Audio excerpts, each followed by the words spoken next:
Oh, it's a post-game show. Terry Ford, appreciate you hanging out with us as we run up until 6 o'clock here on the game. Tonight at 7, of course, we have Carolina Calls with Lamont Paris here on the game, 107.5 The Game in Columbia, and our affiliate in Myrtle Beach, 100.3 The Game. Women's basketball, we'll be rolling that on our sister station like we do on Thursday nights, B1067, as South Carolina travels to Como to face the Missouri Tigers, a win, and the women have the outright SEC regular season championship. That's good news. The women are good news. They are what they always are with Dawn. A perennial national championship / Final Four contender. We look at the men's side of things, and it was a rough night at Founders. South Carolina losing to Queens, final 9-8. And, well, it was again, Rissa. Didn't see that one coming. How's that sound? Didn't see that one coming. That was one of those, ooh, wow. I mean, Queens has now, that was their first win ever over a Power 4 program after being 0-17. School last year didn't even get double-digit victories. They are, I think, aren't they merging with Elon next year, I believe? That was just a tough road to hoe last night. Got down big early, was a 6-1. Climbed back into that thing with a 4 spot late to make it 9-8, but couldn't get over the hump and lose to Queens. And look, again, we were saying that was a tune-up. Let's just be honest.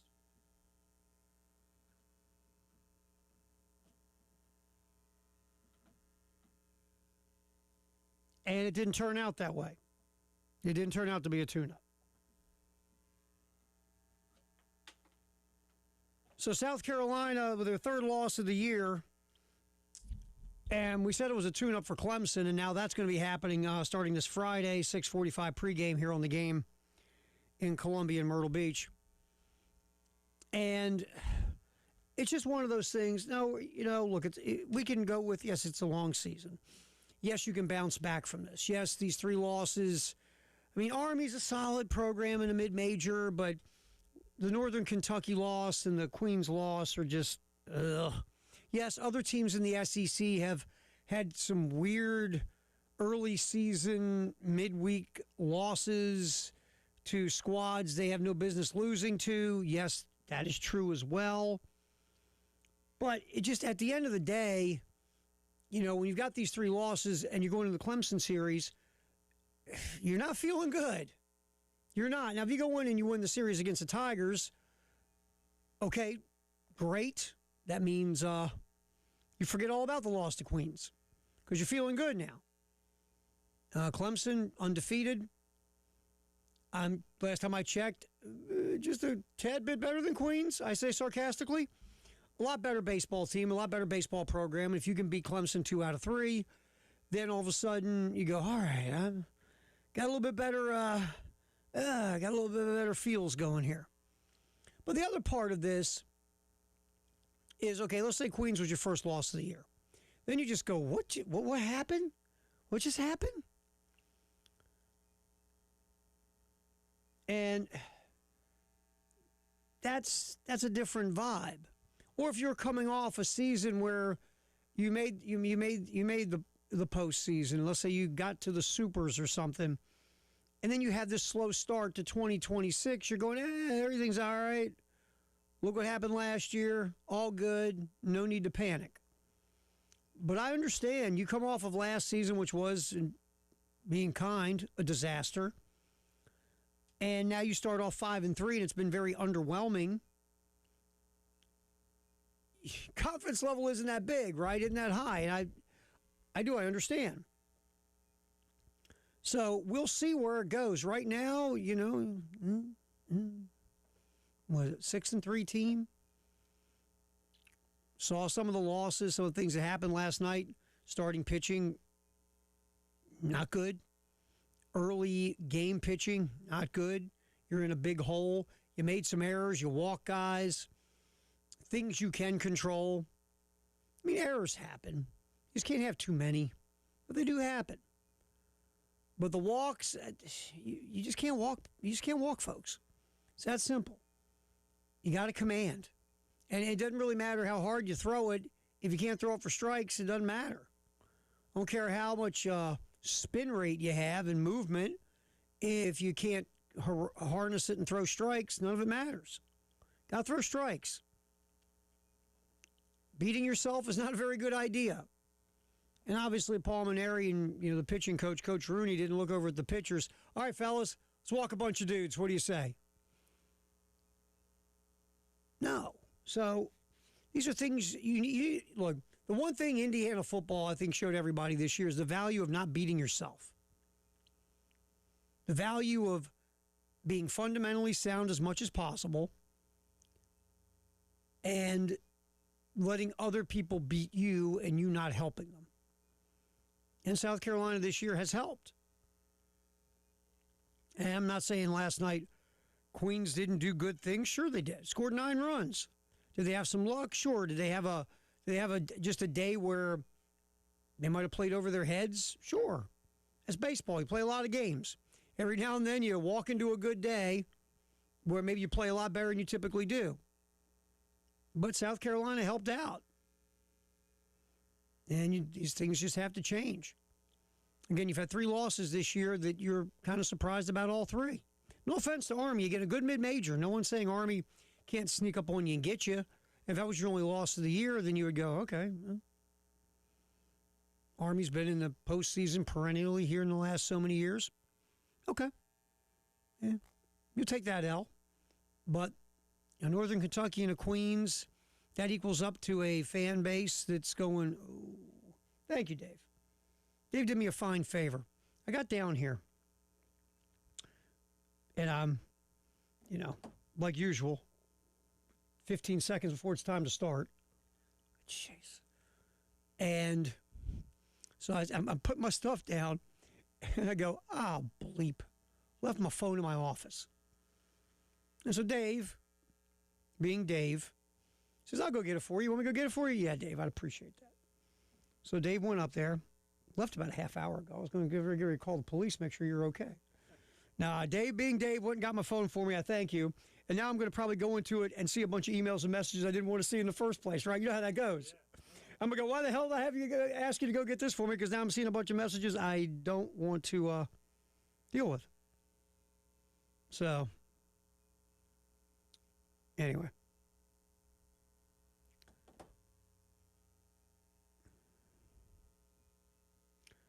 We will continue on, talk more about what's going on in what happened with college baseball last night with South Carolina. Maybe some of these other things that are going on where the SEC just had some real midweek and weekend trouble in winning games that they should, losing games they should win. So all that's coming up. Hello. There we go. Now I feel better. We're back. Here on the post-game show, we had a little issue here, and now we're back. So it's good. Hello, it's Terry Ford. Let's start over. Good seeing you. How's it going? We good?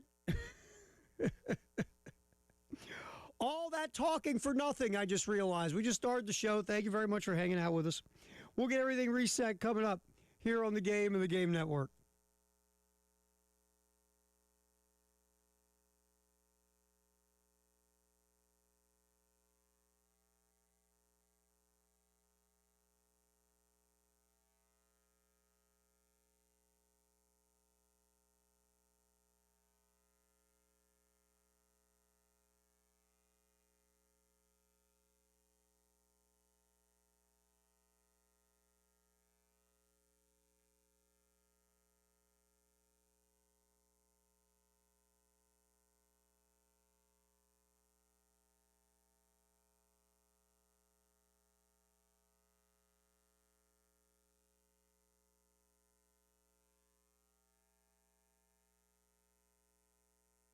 Dr. Dan, the folks at the Men's Clinic of South Carolina, here to help you. 803-404-60. Well, that's our number. 803-875-MENS. The Men's Clinic. Maybe you're just brain fogging like, obviously, we are here in the first 10 minutes of the show. Maybe you can't remember things. Or maybe you don't know what the hell you're doing sometimes. You're like, I used to know what the hell I'm doing. Maybe you're just not as strong at the gym. Maybe you don't bounce back from workouts. Maybe you just don't have that drive in life you used to. Maybe you can't sleep as good as you did before. Could be low testosterone or who knows whatever. One way to find out, you go to the Men's Clinic. You set up your consultation, go in, tell them your story. If it is low T, they'll put you on a program specifically designed for you to make you get back to being you again. It's a free low T test they will do for you and also find out what else could be happening with you. The Men's Clinic of South Carolina, 803-875-MENS. Make that call.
All righty, here we go. Now we got it cooking.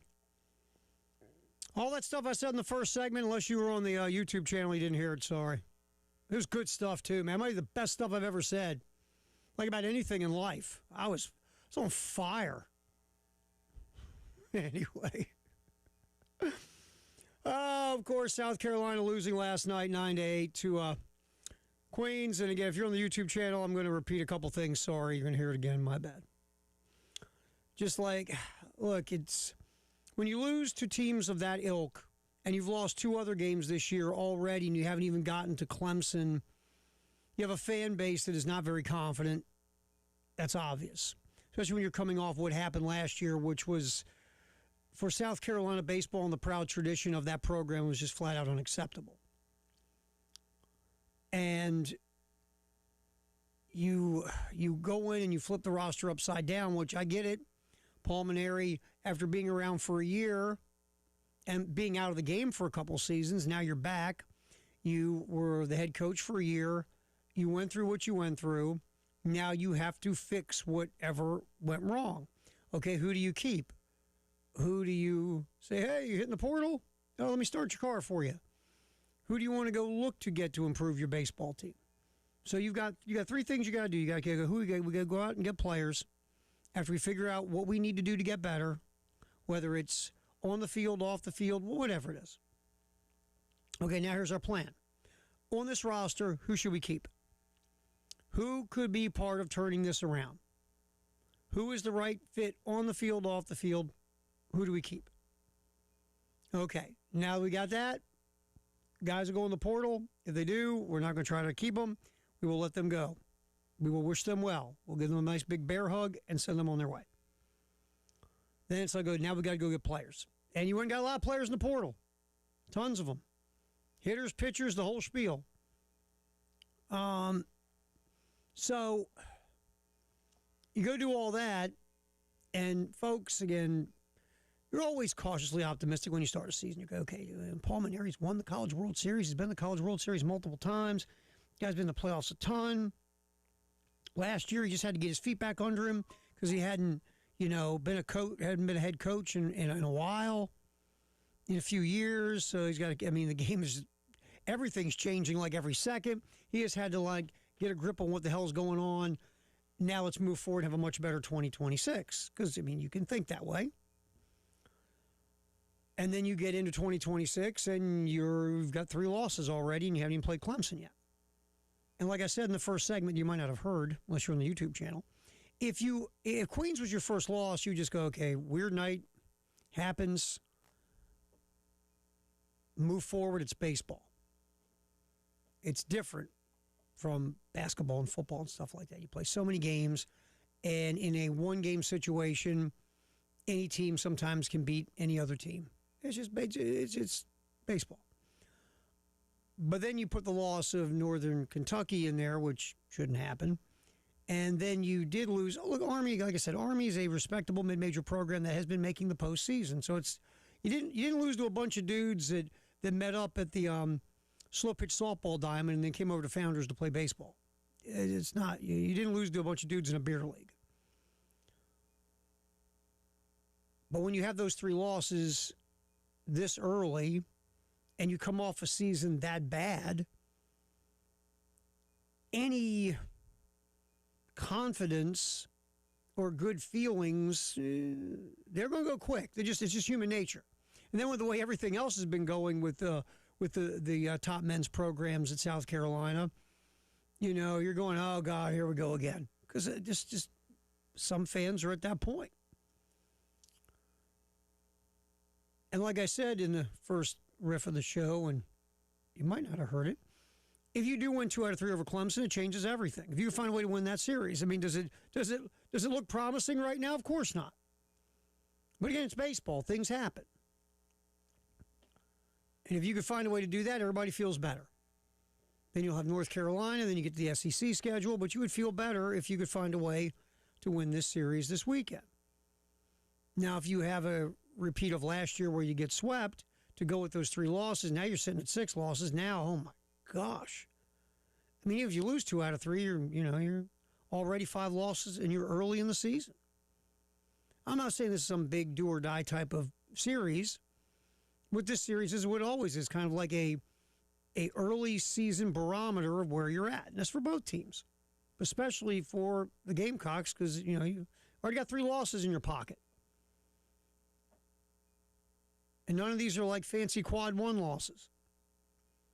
So, again, I last night was, you walk a bunch of hitters, you make some errors, you get behind the 8 ball really early, and now you're playing catch-up. A team that shouldn't believes because they've got a 6-1 lead, and they're going, oh, my God.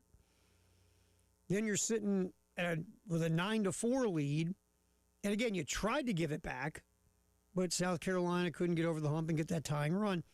So you lose to a team that, again, has never beat a Power 4 school ever, 0 for 17, a team that did not even have double-digit victories last year. I believe they had 9. And a school that's going to merge with another school in North Carolina, I believe, next year. This was not a powerhouse. It was not a under-the-radar Cinderella that's, woo! No, this was not a great loss in any way, shape, or form.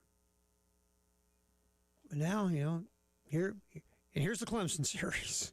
So, like I said, a long way to go in the season. Right now, it doesn't look good, doesn't look promising. Things can change and turn, and hopefully they can start changing and turning this weekend. We'll see. We'll see. But it's a tough road to go. Last night at Founders, I won't lie, here's me. I'll just tell the truth. So South Carolina's playing Queens. I'm like, look, I got stuff to do. It's a midweek game. Gamecock should, pretty much smack around Queens. I got to go do some stuff. And I'm keeping up with the game on my phone. And when it's 6-1, I won't lie, I pulled the car over and said, I got to look at this box score. What in the hell's going on? And you kind of take a look at the vibe of it by looking at the box score and the play-by-play rundown. And I got to go finish up what I'm doing. And then all of a sudden you're looking at 9-4. And, man.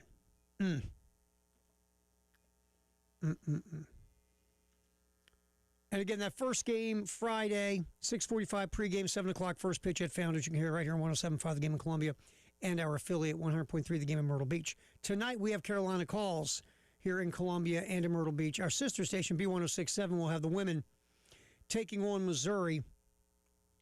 If South Carolina wins, the number 3 ranked Gamecocks will clinch the SEC regular season championship again and be the 1 seed in the SEC tournament, which I believe that means they will play Friday. I'm thinking, again, off the top of my head, which really is dangerous. 11:30 pregame, 12 o'clock tip. And obviously that would be heard right here on 107.5 The Game in Columbia. So that's where that's at. And I guess, too, when you look at where this space is in baseball, and then we have the space that we are in men's basketball right now, and I want to get to something. We've had a few hits. I believe it's just a few. It's not the massive crew of people. It's not the majority. It's a small minority. We have people like Elijah was telling me about text this morning. Somebody's going, man, I got to stop listening. You guys are bad for my morale, my fan morale. And we've had on our shows during the day, people going, man, quit being so negative about the team, or hey, you should be trying to pump everybody up like cheerleaders. And it's just, sorry, that's not our job. It's not. There are people that think the university owns this radio station, or that the university tells us what to say. If they did, we wouldn't be talking about the things we've been talking about, right? We'd be saying something like, gee, gosh, that loss last night was really terrible, but man, they scored 8 runs. How about that? Or, gee, it's really cool to see those Queens fellas get a nice win, and the Gamecocks, they'll be okay.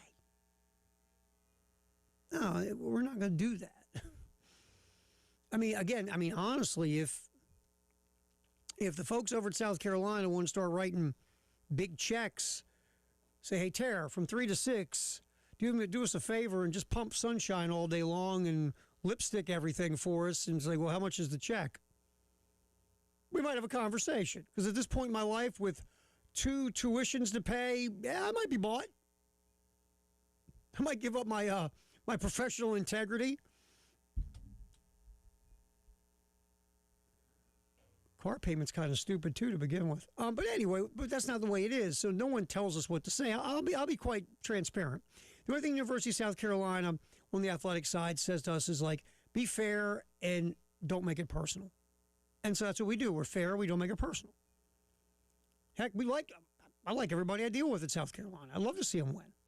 But if things aren't going well, I'm going to sit here and talk about how they don't go well in a respectful way. Because, again, are they our business partners? Sure they are. Are we the flagship? Absolutely. But we're not Muppets.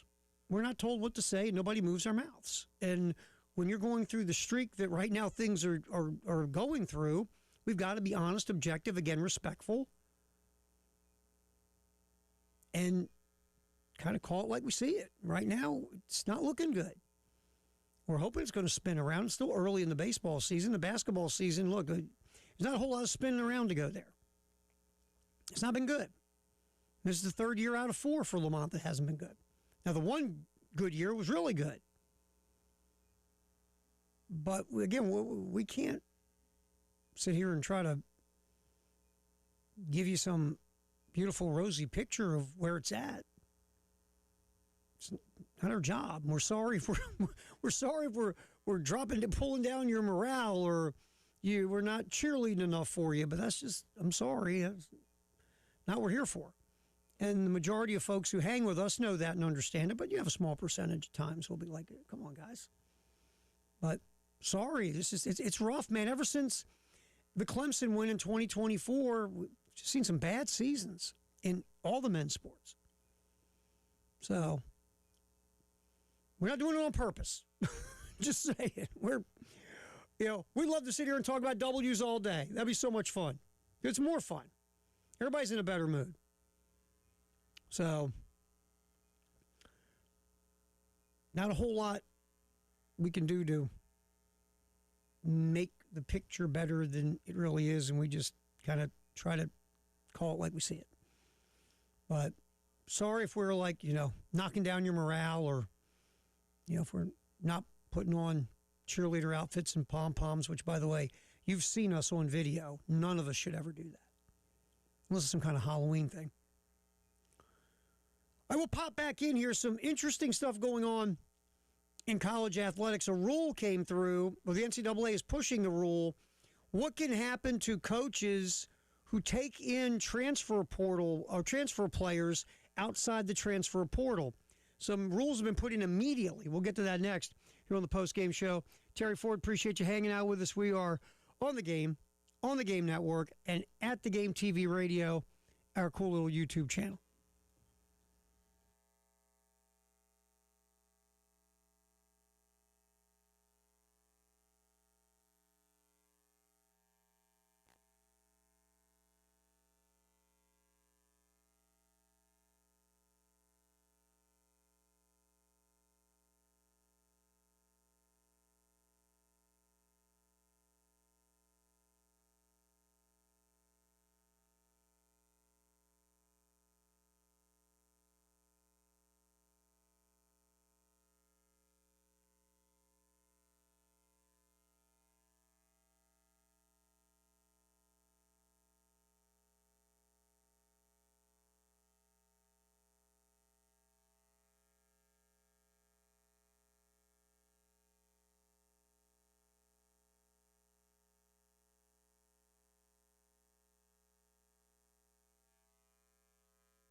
Ba, ba, ba, ba, ba. All right, post-game show.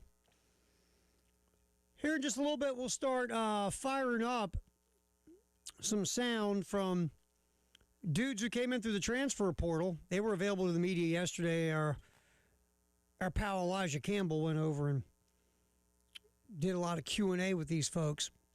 A lot of offensive linemen, because that's kind of important.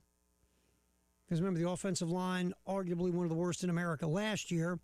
Now the offensive line also dealing with that huge injury when it comes to the left tackle, Mr. Peak. So Elijah, we got some sound here from Hank Purvis, Carter Miller, Armando Nieves, Seth Smith, all from the offensive line. Also, we'll try to fire up some stuff. Caleb Herring, the edge pass rusher from Tennessee. And a couple of running backs, Sam Dixon and Christian Clark as well.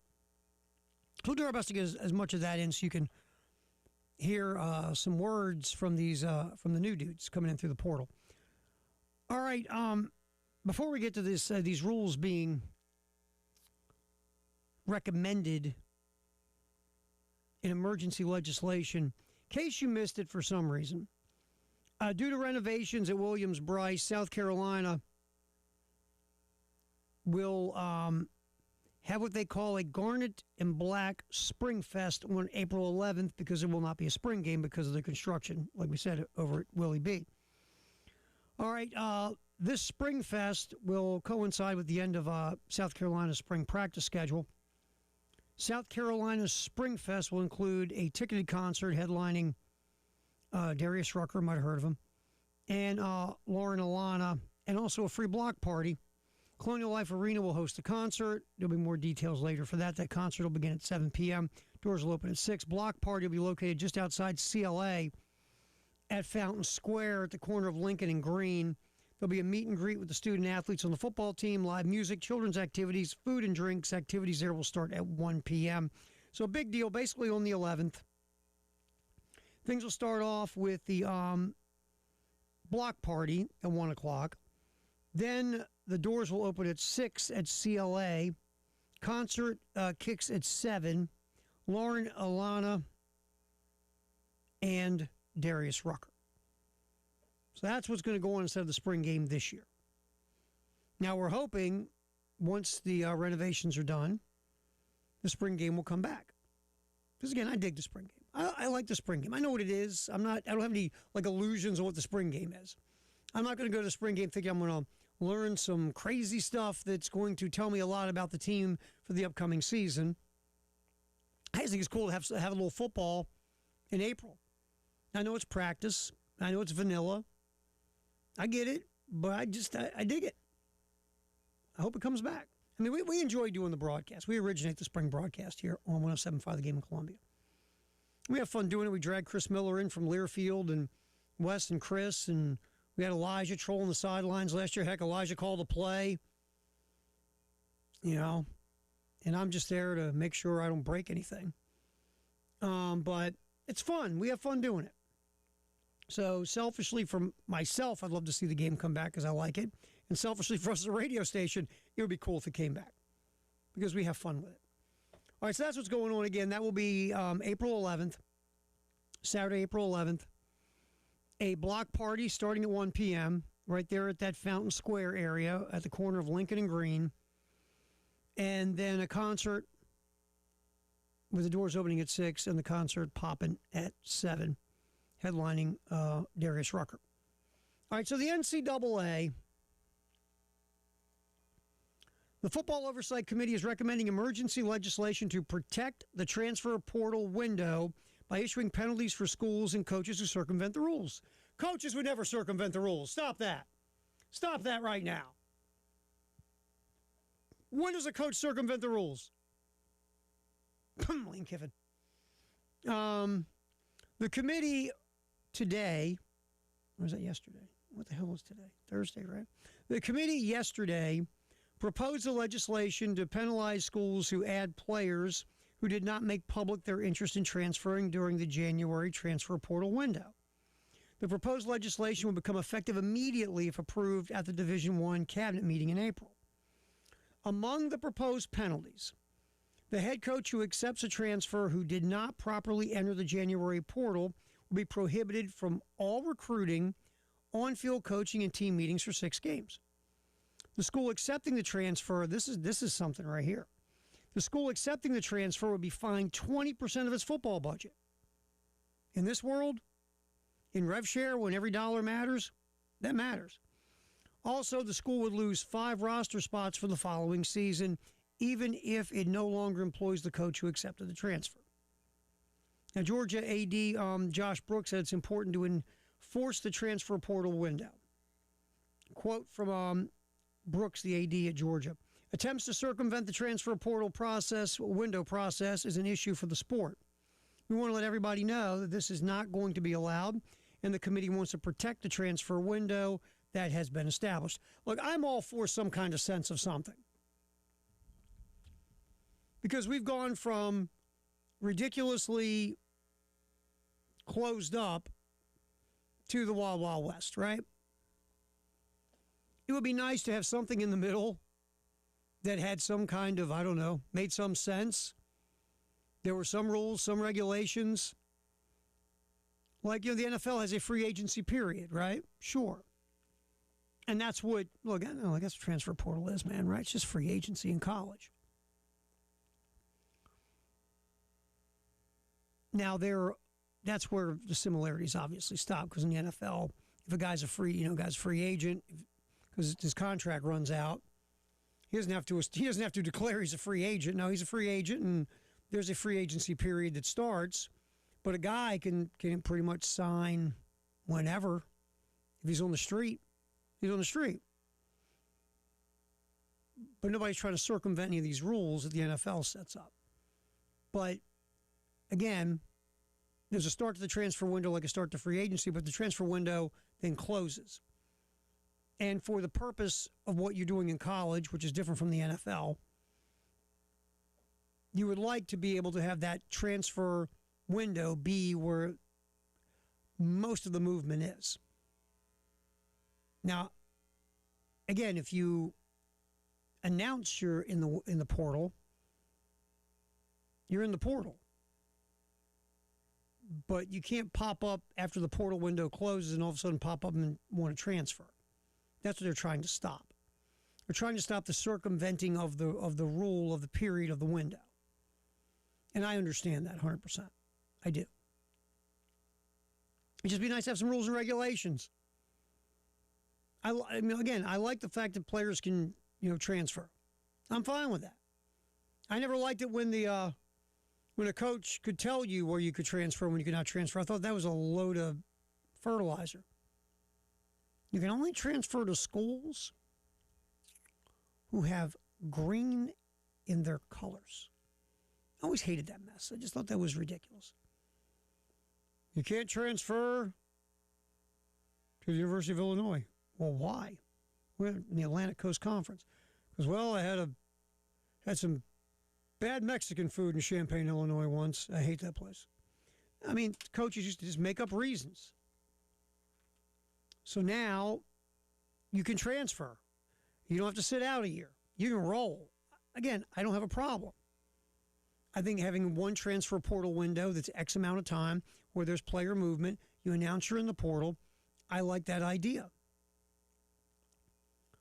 Nothing's ever going to be perfect because the calendar's screwed up. And, you have this thing called academics. I know. What a pain in the butt that is in collegiate athletics. But I do like the idea, look, this is the portal window. If you don't announce you're transferring during, when the portal opens, you just can't pop up 2 months later and say you're leaving and transferring somewhere. Now, if you go in the portal and you haven't landed, I guess you're going to be able to go through the process until you land. But you got to make your intentions known that you're in the portal. I got no problem with that. No. So that's what the NCAA is working on. Now, could it just take one player to pop up and say, well, I need to transfer because my Aunt Naomi Mabel is sick and she just got sick, so I want to transfer to the school right by where she is, who happened to be, competing for the college football playoff maybe in the upcoming season. But I need to move closer to my family because of an issue. Well, you can't because of these rules. Could you see somebody then suing the NCAA? Sure, because that's what happens all the time. But I tell you what would fix all that, man, collectively bargain all the rules. Anyway, so this is what's going to happen. We'll see where it goes. Like usual, nothing's easy. Nothing's cut and dry. My guess is somehow somebody would find a reason for this not to stick. But at least it's the NCAA's attempt to put in some kind of rules. And if you break the rules, there are penalties, and a couple of these penalties would be that 20% of your football budget. In this world today, that's a thing. Last quote here from Buffalo Athletic Director Mark Alnut.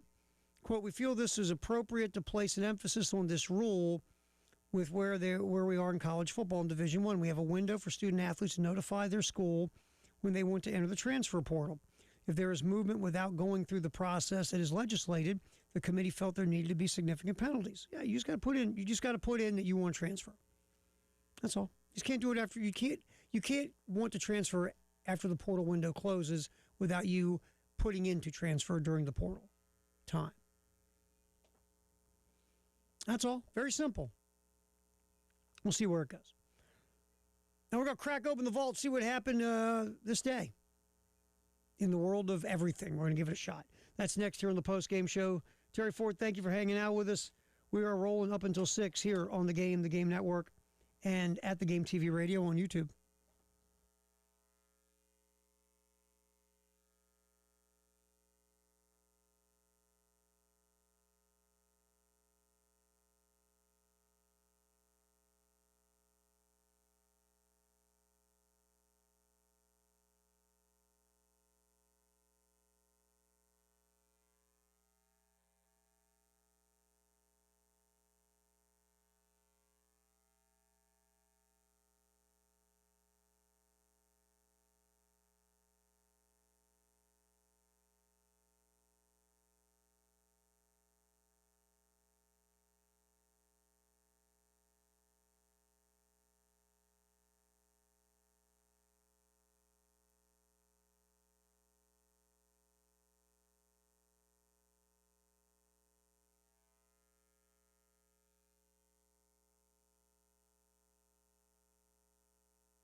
All right, time to crack open the vault. We're going to go really old school here, like really old school. 1935. Babe Ruth was released by the New York Yankees on this day and signed by the Boston Braves. Yep. It was, again, Ruth obviously was getting near the end of his career. Yankees let him go, and he landed with the Boston Braves. And you're saying, well, Terry, how'd that go? Well, you watched the movie with John Goodman. That guy's a terrible movie. I love John Goodman. That movie was painful. Some guys just can't make sports movies. Should not be swinging a baseball bat. So, Babe Ruth, just real quick, played for the Yankees. Well, he started off with the Boston Red Sox at age 19. He was a pitcher and a hitter. Became just a hitter with the Yankees and obviously set all sorts of home run records. Was let go by the Yankees today in 1935. Boston Braves signed him at age 40. Ruth only played in 28 games that year for the Braves. Had 92 at-bats. Hit 6 homers and 92 at-bats. Good power. That's about all he did. He only hit 181. Did walk 20 times. So his on-base percentage was actually good at 359. But only 6 home runs. And those were his only extra base hits. He only had 13 hits, half of them for extra bases. So again, that was the end for Babe. And on this day, released by the New York Yankees and moved on to the Boston Braves. That's old school. This, I was just going to talk about this, and I decided to start digging around the internet a little bit on the old YouTube.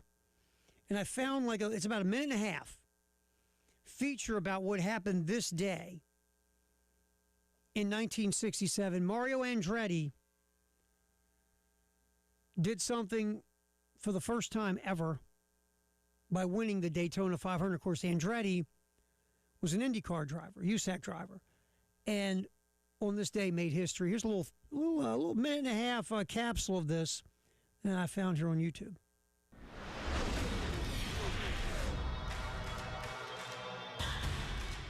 90,000 people have gathered at the Daytona International Speedway. They've come to see the 9th renewal of the famous Daytona 500. Here is Mario Andretti, for the past 2 years, the USAC Big Car National Champion. This is my 3rd race here at Daytona, and I think I learned an awful lot of things that I hope will help me during the 500. In the last few laps, an Indianapolis driver has taken over, and there he is in number 11. We're back at Daytona, and the battle goes on. The leader is still Mario Andretti. Andretti setting a brisk pace. David Pearson right now is taking the lead from Mario Andretti. It's a down-to-the-wire race, foot to the floor. There goes Andretti again. And now Mario definitely has the lead again, but look at Lorenzen hanging there right with him. Yellow flag out. The leaders have made a pit stop here at Daytona, and the lead has changed hands. Fred Lorenzen's pit stop was just a little bit faster than Mario Andretti's. And there's the green flag. There he goes. And look at Mario Andretti streaking away from Fred Lorenzen. Andretti has pulled away for the first time really today. No driver, not a member of NASCAR, has ever won this race, but this could be the first one today. The situation at Daytona continues to go in favor of Mario Andretti. Mario Andretti ready to take the checkered flag, and there it is. He made it. There it is. Mario Andretti, the first non-NASCAR driver to win the Daytona 500 in 1967. The only other IndyCar driver the only other driver to win the Daytona 500 and the Indy 500 besides Mario Andretti was A.J. Foyt. Andretti won at Daytona before he won at Indy.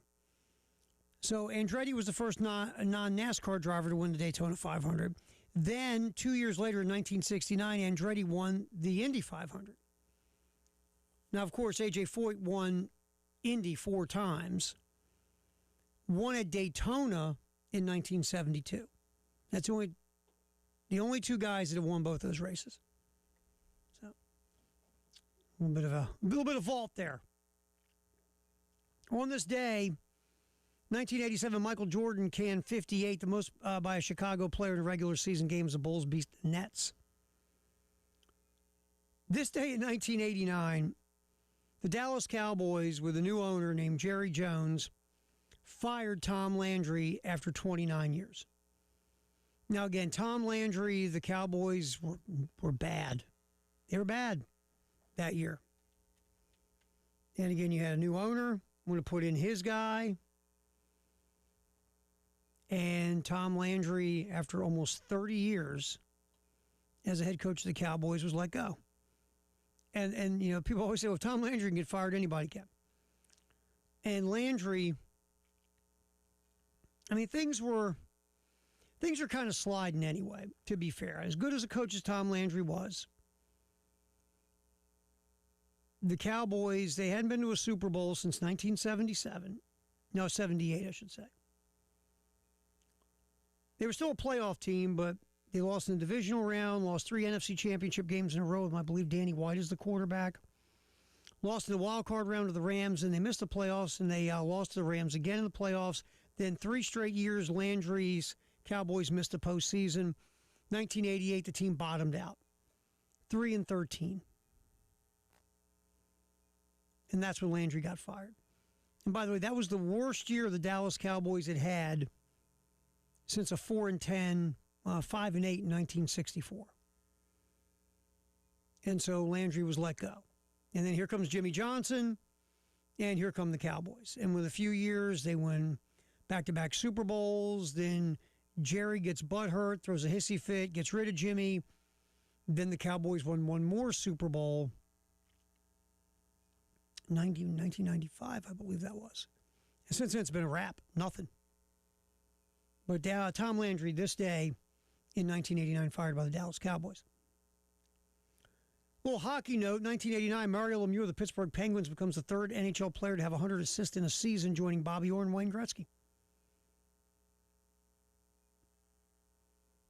And one more.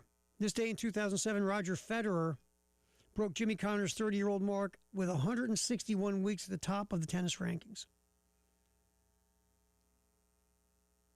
Do we have time for one more? No, I better go. There's your vault. A little history for February 26th. All right, post-game show. We will get you some. We're going to start some sound up now. We're going to hear from some offensive linemen from yesterday when the transfer portal dudes met with the media. Hank Purvis, Carter Miller, Seth Smith, Armando Nieves. We're going to hear from those offensive linemen in the 4 o'clock hour right here on The Game.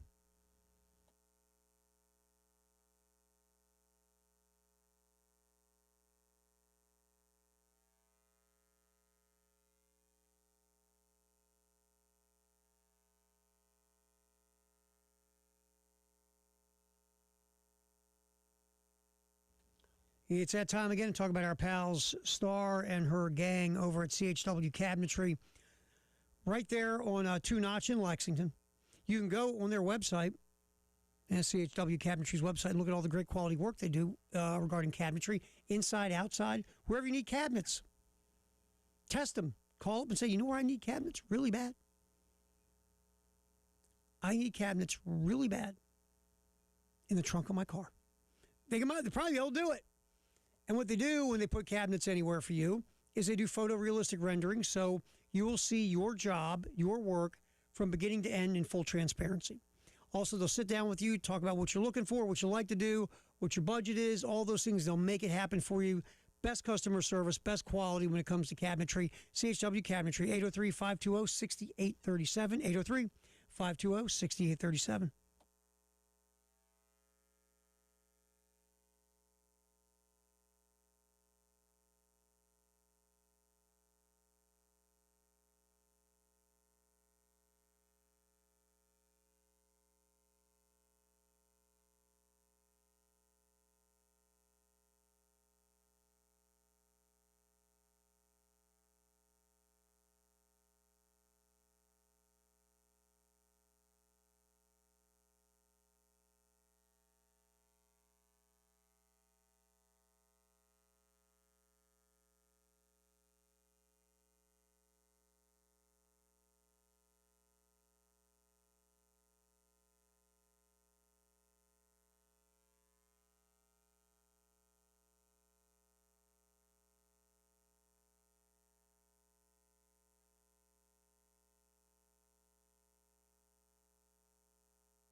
Appreciate you hanging out with us on the post-game show, hour 2 here on the game. We are going to hear from some Gamecocks in the next couple hours. We're going to start with the offensive line. The transfer portal dudes were made available to the media yesterday. And we're going to focus on the offensive line first. We're going to get to that here in a minute. But obviously, from last night, South Carolina loses 9-8 to Queens. Yeah, I'll repeat that. Lost 9-8 to Queens. And, yeah, that was a head-scratching loss, yes. But the positive here, Bo Hollins, a couple of hits and 3 RBIs. Tyler Bach, 3 hits, 2 RBIs. Also, Aaron Jamison, Talmadge Lee Croy, KJ Scobie, Ethan Lazama all had 2 hits. Offensively, Gamecocks had 14 knocks in the baseball game. So, that was good news, was the offense. The pitching, not so much, especially the first couple guys to take the ball. Bach, by the way, hit a home run in the 9th inning to make it a 9-8 game. Jamison also homered in the 7th. That made it 9-4. I believe that was the 2 South Carolina home runs. Yep, I did miss one. I mean, Connor Ciccoli had a rough night out. 2 innings pitched, 5 hits, 3 earned runs, walked, 2 strikeouts, and that just got the ball rolling in a bad direction. Parker Malott goes a third of an inning, gives up 3 earned runs, 3 hits. I mean, the only pitcher that did not give up anything was Hudson Lee, an inning and a third of shutout baseball. So it was a tough night on the mound against Queens. And part of that tough night on the mound was 7 walks. It's very difficult when you just keep handing out free passes. 7 walks in the game. Carolina pitching did strike out 9, but again, 7 walks is just way too much. And so the Gamecocks lose 9-8. Clemson coming up tomorrow, 6:45 pregame, 7 o'clock first pitch here on 107.5 The Game in Columbia and 100.3 The Game in Myrtle Beach. All right, so talking to the media, a bunch of different guys from the transfer portal coming in for 2026 for Carolina football. We'll start off offensive lineman Hank Purvis. And by the way, Elijah did a heck of a job going over and getting all the sound for us. We do appreciate the work. And then he goes to bed and gets up at 3:30 in the morning. But Hank Purvis is our first guy. Purvis now started at UNLV, went to Purdue, following his head coach, Barry Odom, and now is at South Carolina. Hank Purvis is a big human being. And we will see how this shakes out for Hank Purvis. He'll be competing, obviously, with a starting guard spot for South Carolina. So Purvis, talking to Elijah, and the first thing we'll get to from Purvis is his impressions of Randy Clements, the offensive line coach, who they, affectionately call Coach Clem. Here's Hank Purvis. He likes things done a certain way. And, that's how O-line should be. Every step matters. Every hand placement matters. Where your eyes are, everything matters in O-line. And there's not a little detail that you can't get by with every play. So everything matters. Yeah, we hear that a lot with offensive line play. Every little thing matters, right? 5 is 1. The old saying was, move like the Rockettes. And if you're under the age of 50, you're like, what's a Rockette there? Purvis, again, look, it isn't the end-all, be-all. But Hank Purvis last year was at Purdue. Total, he had a pass blocking grade of over 70, which is good, 71.6. Run blocking grade, 59.3, a little bit below average there. On the season, Hank Purvis gave up 8 hurries, 1 sack. So good in pass protection. The run blocking was, a little below average. And that was in 496 snaps. So a guy that played a lot. Here's Purvis also kind of talking about his style as a blocker. He likes to maul people. I describe myself as like a mauler. I love the game of football. Putting people in the dirt and just imposing my will on other people is probably like my favorite thing to do. I know it sounds like kind of crazy, but it's awesome. It's good. I mean, it makes sense. He's a giant human being. Mauling people and taking them to the ground is probably a good way to go when you're a giant human being. Also, here's Purvis talking about his thoughts on being in this Kendall Briles offense. It's fast tempo, and there's a lot of different moving parts.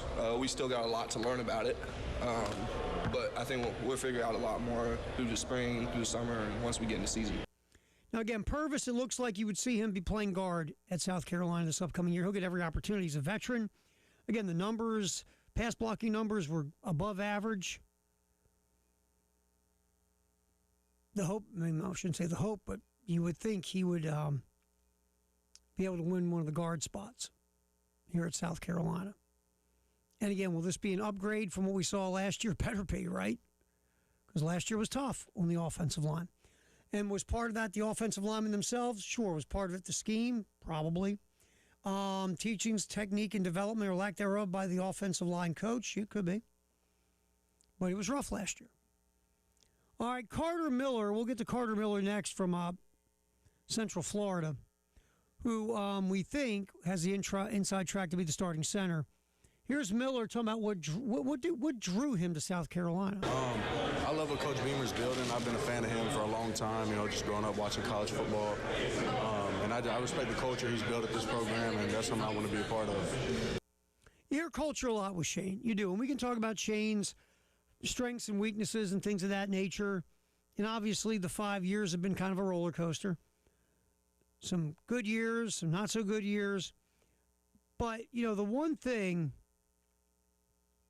with Shane we hear a lot about is the culture of the program. And Shane talks about how much that means to him. And really it should, because culture just matters. It does. It's tough to win with a crappy culture. And, Shane goes out of his way to bring in the right people. Now, are you going to have a 100% hit rate? Of course not. But when you look at culture and what you want the culture of your football program to be, and you go get players that fit that culture, that's your goal. All right, Carter Miller last year, real quick. Again, I'm just giving you Pro Football Focus grades. 65.5 in pass protection, 61.3 run blocking, a total of 60.2. That's in 593 snaps. Again, South Carolina's got a ton of experience on this offensive line thanks to some of these portal additions. Miller on the year did not give up a sack, did give up 13 hurries and 16 pressures, but no sacks at Central Florida. Now, again, that was an offense that, remember, going back with Scott Frost, his first year. Now, Carter Miller is going to be playing in a faster offense with Kendall Briles, obviously.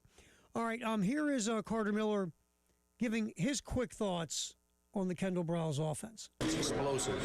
Explosive offenses win games, and it's very explosive. And we got a lot of playmakers here, so that was a big draw to it. I mean, in this offense, look, they play fast, but they want to run the ball. And Kendall Briles' offenses, when they've been the most successful, have been good at running the ball. Now, look, like at TCU, Josh Hoover threw the rock all over the place, had some interception problems last year. They could not run the football like they wanted to. Hoover, not a dual-threat guy. He'll spin it from the pocket all over the place, but he's just not a guy who's going to take off and make big plays with his legs. The offense has some clunkiness. The offensive line had some inconsistencies. But when Kendall Briles' offenses are rolling like at Arkansas or in other places that Briles has been a head coach, they do both things well, run it and pass it. All right, here's Carter Miller also talking about the offensive line chemistry. It's something we'll hear a lot about, very important Here's Carter Miller on the O-line. So this is my fourth school. I'm sure you guys know that. And I can say this is the closest O-line group I've been a part of in 2 months. I mean, we just got here, like Hank said, we hang out, we do things together, and so we all have a really good relationship. See, that's the thing again. We kind of do the eye rolls or poo-poo it or whatever at times. But again, what matters is what you do on the field. And if your bud's off the field and stink on the field, no one cares. But there are times of camaraderie and the fact that you can mesh together off the field can lead to the meshing on the field. And Miller, he was at Central Florida, Louisiana Monroe, James Madison. So this is Carter Miller's fourth school, like you just said. They're bringing guys in from different places. Look, let's say Carter Miller's a starting center. And Hank Purvis is at one guard spot. And do we put, Shed Surratt at the other guard for just right now for the purpose of this conversation? Okay. And Josiah Thompson, let's just say Jacarius Peak is healthy. He'd be at left tackle out of the portal. Josiah Thompson, let's say he would be at right tackle. I'm just making stuff up. 2 of the 5 guys are holdovers. 1 would be playing at a different position. The other 3 guys would be coming in through the portal with a lot of veteran snaps. It'd be an interesting mix, right? But you got to get guys together to play as one. One eye. That's what they always say. That's one of the cool little catchy coach phrases. All right, Carter Miller, let's get another one. David Pollock, and you heard David Pollock was talking about how the offensive lineman today just soft, not as aggressive or mean or nasty as they used to be. Here's Carter Miller's thoughts on David Pollock, his comments about offensive linemen not being what they used to be when it comes to that nasty streak. All I can say is, we got to be nasty, and I think we have a nasty group, and so that's what we're going to put on the field. That's what we're going to put out. So that's what I can say. I don't know about other offensive lines, but I know this one here, this one's going to be nasty, it's going to be disciplined, it's going to be technically sound. Well, look, that's what you want, right? Disciplined, technically sound, and nasty. I am a full fan of all 3. Obviously, you want technique, but the nasty, yes. You want discipline, sure. But if you can have look, the nastiness up to the line is phenomenal. A nasty, aggressive streak, you want to dictate to the defensive line. And one thing about watching the offensive line here the last so many years is you don't see a real nasty streak. Now, again, you want to go out there getting 15-yard penalties all day. But I will say this, an occasional 15-yard penalty sometimes sends the right message in a physical sport where people are trying to behead each other. And the one I remember off the top of my head was the Clemson game 2024 when Torricelli Simpkins got the 15-yard penalty for a road grading Clemson defender into the sideline. I thought to myself, okay, there we go. Send a little message. Excellent. But again, you can't have too many of those. But an occasional 15-yarder that brings a message is not a bad thing. But some nastiness on the offensive line would be nice. Just saying. All right, let's get a couple more here from Carter Miller before we hit the break. Here's Carter Miller talking about his new offensive line coach, Coach Clem. Very, very knowledgeable. You can tell he's been around the game for a very long time, and I've heard him say things that I haven't heard ever before, and so he's very knowledgeable about the game. He's a good teacher. Well, you want a good teacher. You want somebody, obviously, who the offensive line's going, man, this dude knows his stuff. Now, again, it's all got to translate to production on the field, but you like to hear that, obviously. And here's the last thing real quick from Carter Miller talking about run blocking. Pad level, hand placement, footwork. It comes down to those 2 things. The hat placement, there's so many things that go into it, so you got to think about all those things. But at the end of the day, it's who wants it more. Am I going to move? You got to move a man against his will. That's what playing offensive line is. And so that's what it comes down to, is moving people against their will. I do love that line, moving people against their will. Excellent. All right, we'll come back here from some more offensive linemen, Seth Smith and Armando Nieves next. It is the post-game show. Terry Ford till 6 on the game.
All right, so we are playing back some sound.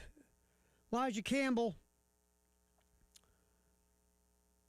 hanging out yesterday with the transfer portal guys who were made available to the media. We thank South Carolina for doing that for us. Appreciate it. We heard from Hank Purvis and Carter Miller. Purvis, obviously offensive lineman from Purdue, played a ton of snaps at guard last year. Carter Miller, over 500 snaps at center at Central Florida. Well, I love it. I've heard this line before, but I love whenever I hear it because it is so good. Carter Miller, run blocking is moving a grown man against his will. So we heard from Carter Miller, Hank Purvis. Now we'll move on. Get Seth Smith, Northern Arizona. Elijah asked Seth Smith, what was the selling point for South Carolina in bringing you to Columbia? And here's Seth Smith, left tackle. Yeah, I mean, for me, obviously bringing in this new offensive staff in general, from the O-line coaches to coordinators and everything, they want everybody that they brought in to be in the best position to win. Like at the end of the day, they're trying to win. I mean, I don't know any of the other guys from many people from last season, stuff like that, so I can't really talk about that. But I know what you can expect is a bunch of hungry guys and a lot of depth in this O-line, that when we do get to season, we'll be ready. There you go. Smith, by the way, played 31 games, had 25 starts for the Lumberjacks, started all 12 games at left tackle last year at Northern Arizona. And again, we don't know what's going to happen with Peak. So could Smith be in the mix to get some reps at left tackle this year if Peak is not back or not 100%? Yeah, possibly. We're hearing a lot about chemistry.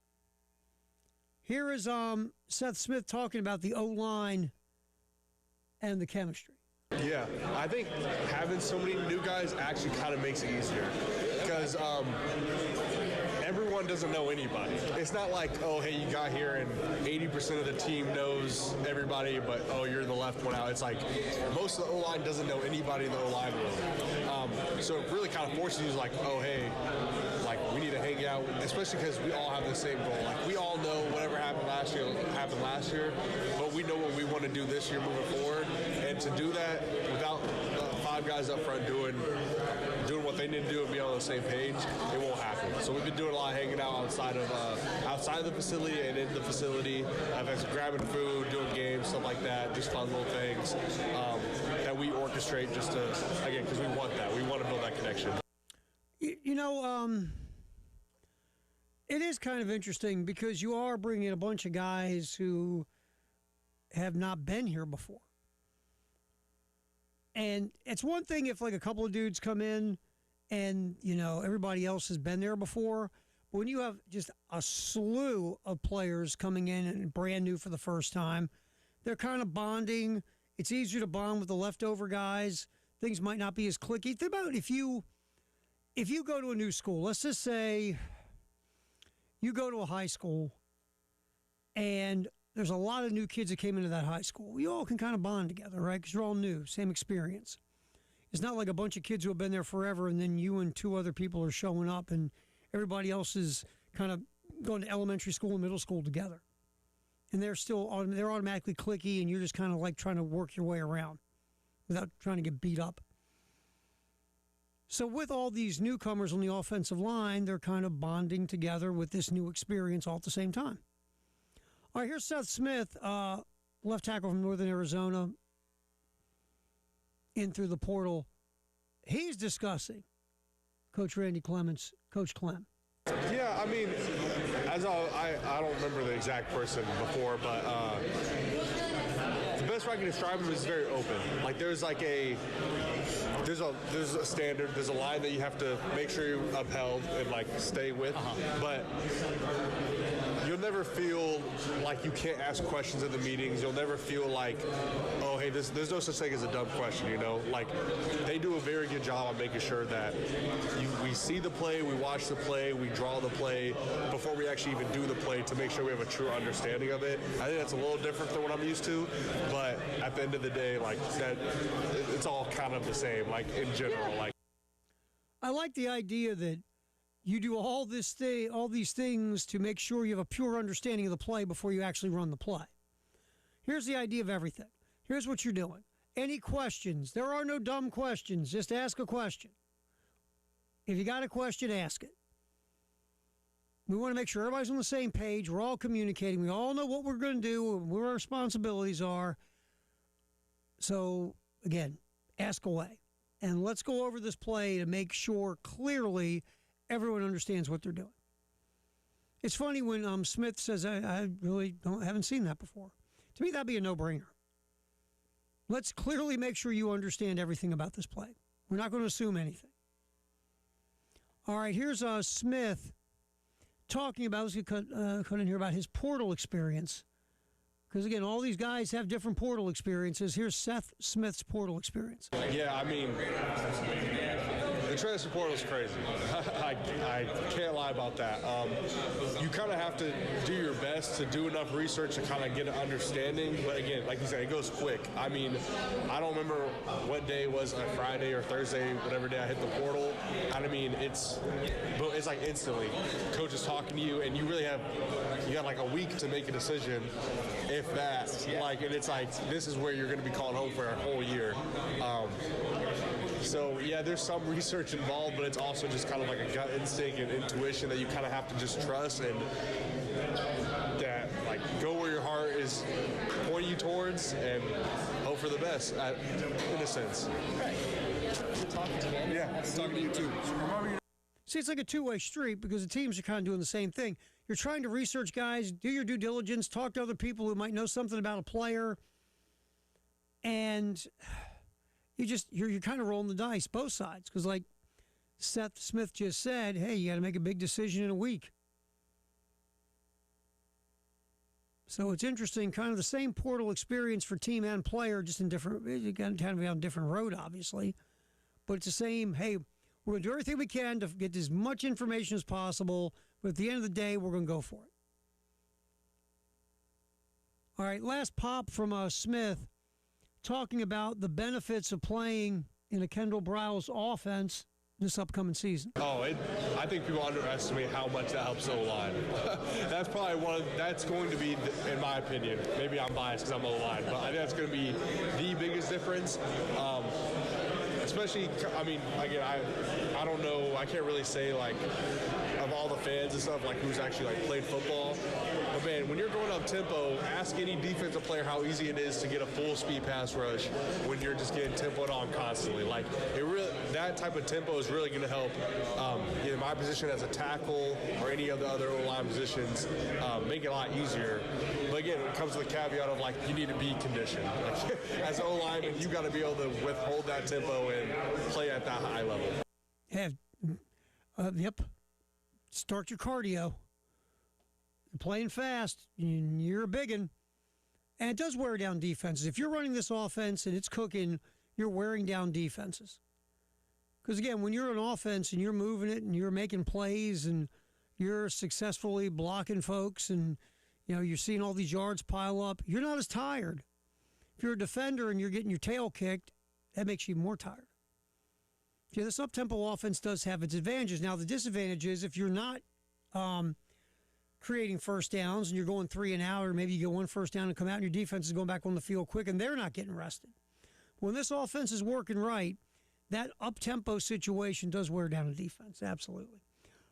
All right, we will get Armando Nieves, our final offensive lineman from the portal. That conversation coming up next here on the post-game show with Terry Ford here on The Game.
Oh, the traffic. We have an accident assembly near Whaley. Also, Faro Road near South Carolina 277. I-26, both east and westbound at Columbia Avenue. That's exit 91. Monticello Road near I-20. North Springs Road at Clemson Road.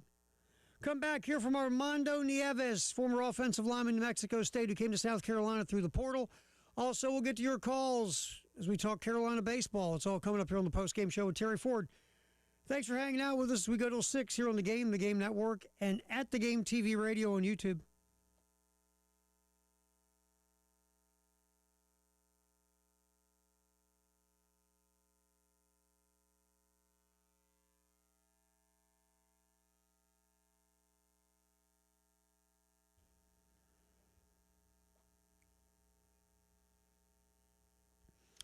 All right, so we will hear from Armando Nieves here in a second, and then we'll get some Carolina baseball talk.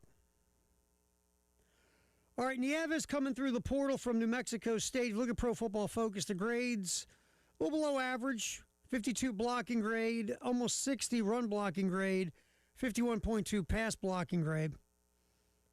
Nieves did give up 3 sacks. 28, was it 3 sacks? Or say no, 6 sacks and 28 pressures last year, but did play over 600 snaps. All right, here's Nieves talking to our buddy Elijah Campbell yesterday, as was like a meet and greet with the transfer portal players coming in. First of all, talking about up-tempo, is it fun for an offensive lineman to run up-tempo like South Carolina will this year under Kendall Browse? It's fun, I'm not gonna lie, because back in when I was at Hutchins Community College and we would start getting up tempo, like, okay, we're gonna play fast now, and you see the D-line getting tired, we're like, oh yeah, and we're like in the whole five's in shape and we're moving, like, you know, it's awesome. Like it's really nice just to see, oh, he's not gonna give it his all, he's tired, like he hands on his hips, like all that. And then last year I've actually seen it against us. You know, Kennesaw State, they won the Conference USA Championship and they're fast. They are. So being on the sideline kind of seem like they're from here all the way down here. They're running the plays, you know. So I'm excited. So it's and I've had a good experience playing in it and, you know, playing against it. So yeah. All right. So again, there's Nieves talking about how much fun it is to play in the up tempo as an offensive lineman, and also the other side, seeing it and see what it does to your defensive line. All right. Here's one last cut from Nieves talking about what he was looking for when he went jumping into the transfer portal and ending up at South Carolina. First thing, development. You know, coming into my last year and, you know, kind of just where I've been and how I've done, I feel like I really needed to get, you know, develop the right way, you know, be around, like, you know, football guys, football coaches, I would say, you know, kind of around the right strength staff, and I feel like I made a great choice. Looking for development, and, you know, your final year, you want to get it right on your way out the door, or, you know, again, you maybe soon get more years, I don't know, but for your what could be your final season, you want to maximize as much potential as you have, and hopefully you can move on to a pro career at some point.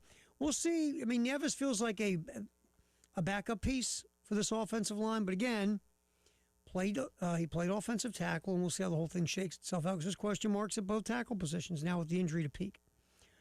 All right, South Carolina last night in baseball, losers 9-8 to Queens. Queens jumped out quick.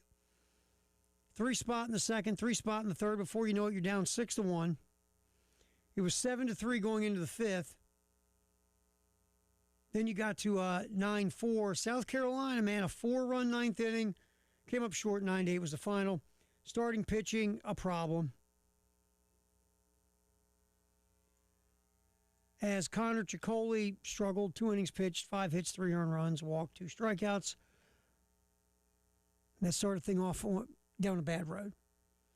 And then South Carolina gets a loss. Again, the final was 9-8. Third loss on the season already. Clemson coming up a 3-game set starting tomorrow night. Coverage kicks in 6:45 here on the Game. Let's get to Alex, who's been holding on. Alex, welcome to the post-game show on the Game. How you doing, my man? What's up? Good, Terry. I want to thank y'all for being the source of all the news for those of us that don't live there anymore.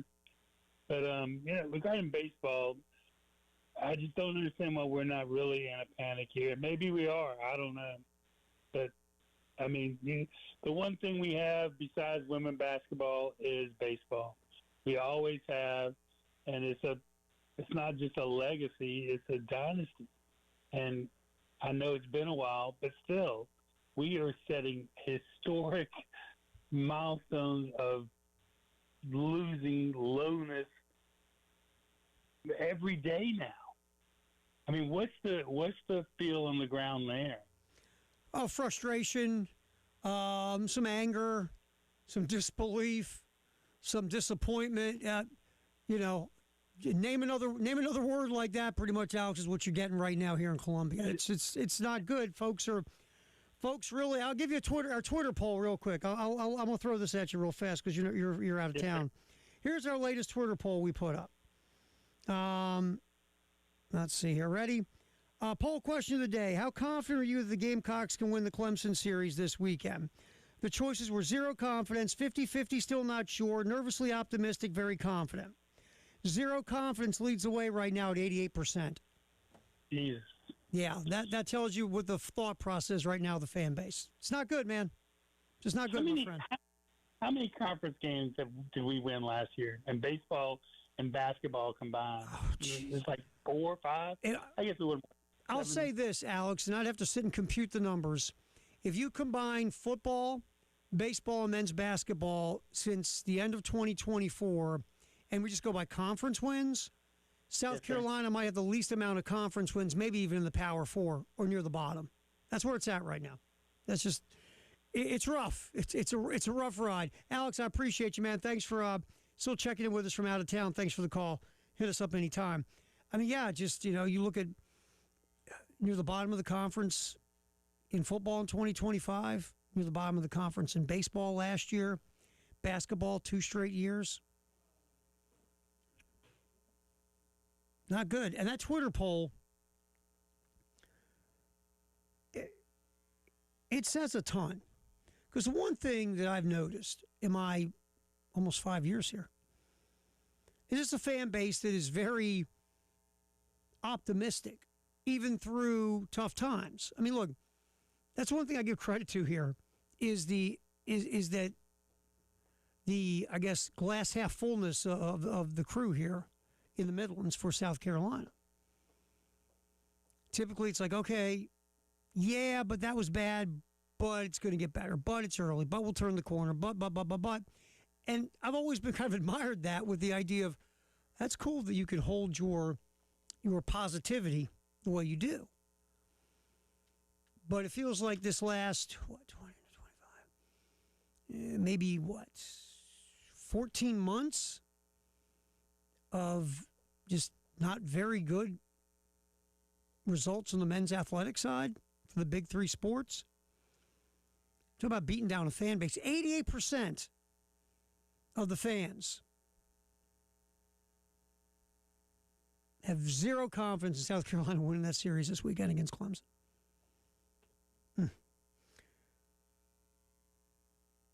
So, Alex, thanks for the call. Appreciate you.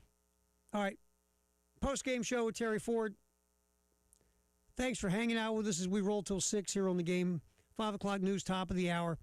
But next up, we're going to hear more from the transfer portal players that were made available to the media yesterday. Caleb Herring, edge pass rusher from Tennessee, picked up, I think, 5 sacks last year as a rotational edge pass rusher for the Volunteers. The feeling and the thought here in Columbia is that if Herring starts and gets more snaps, he could get more sacks and hits and hurries and pressures and just cause more damage.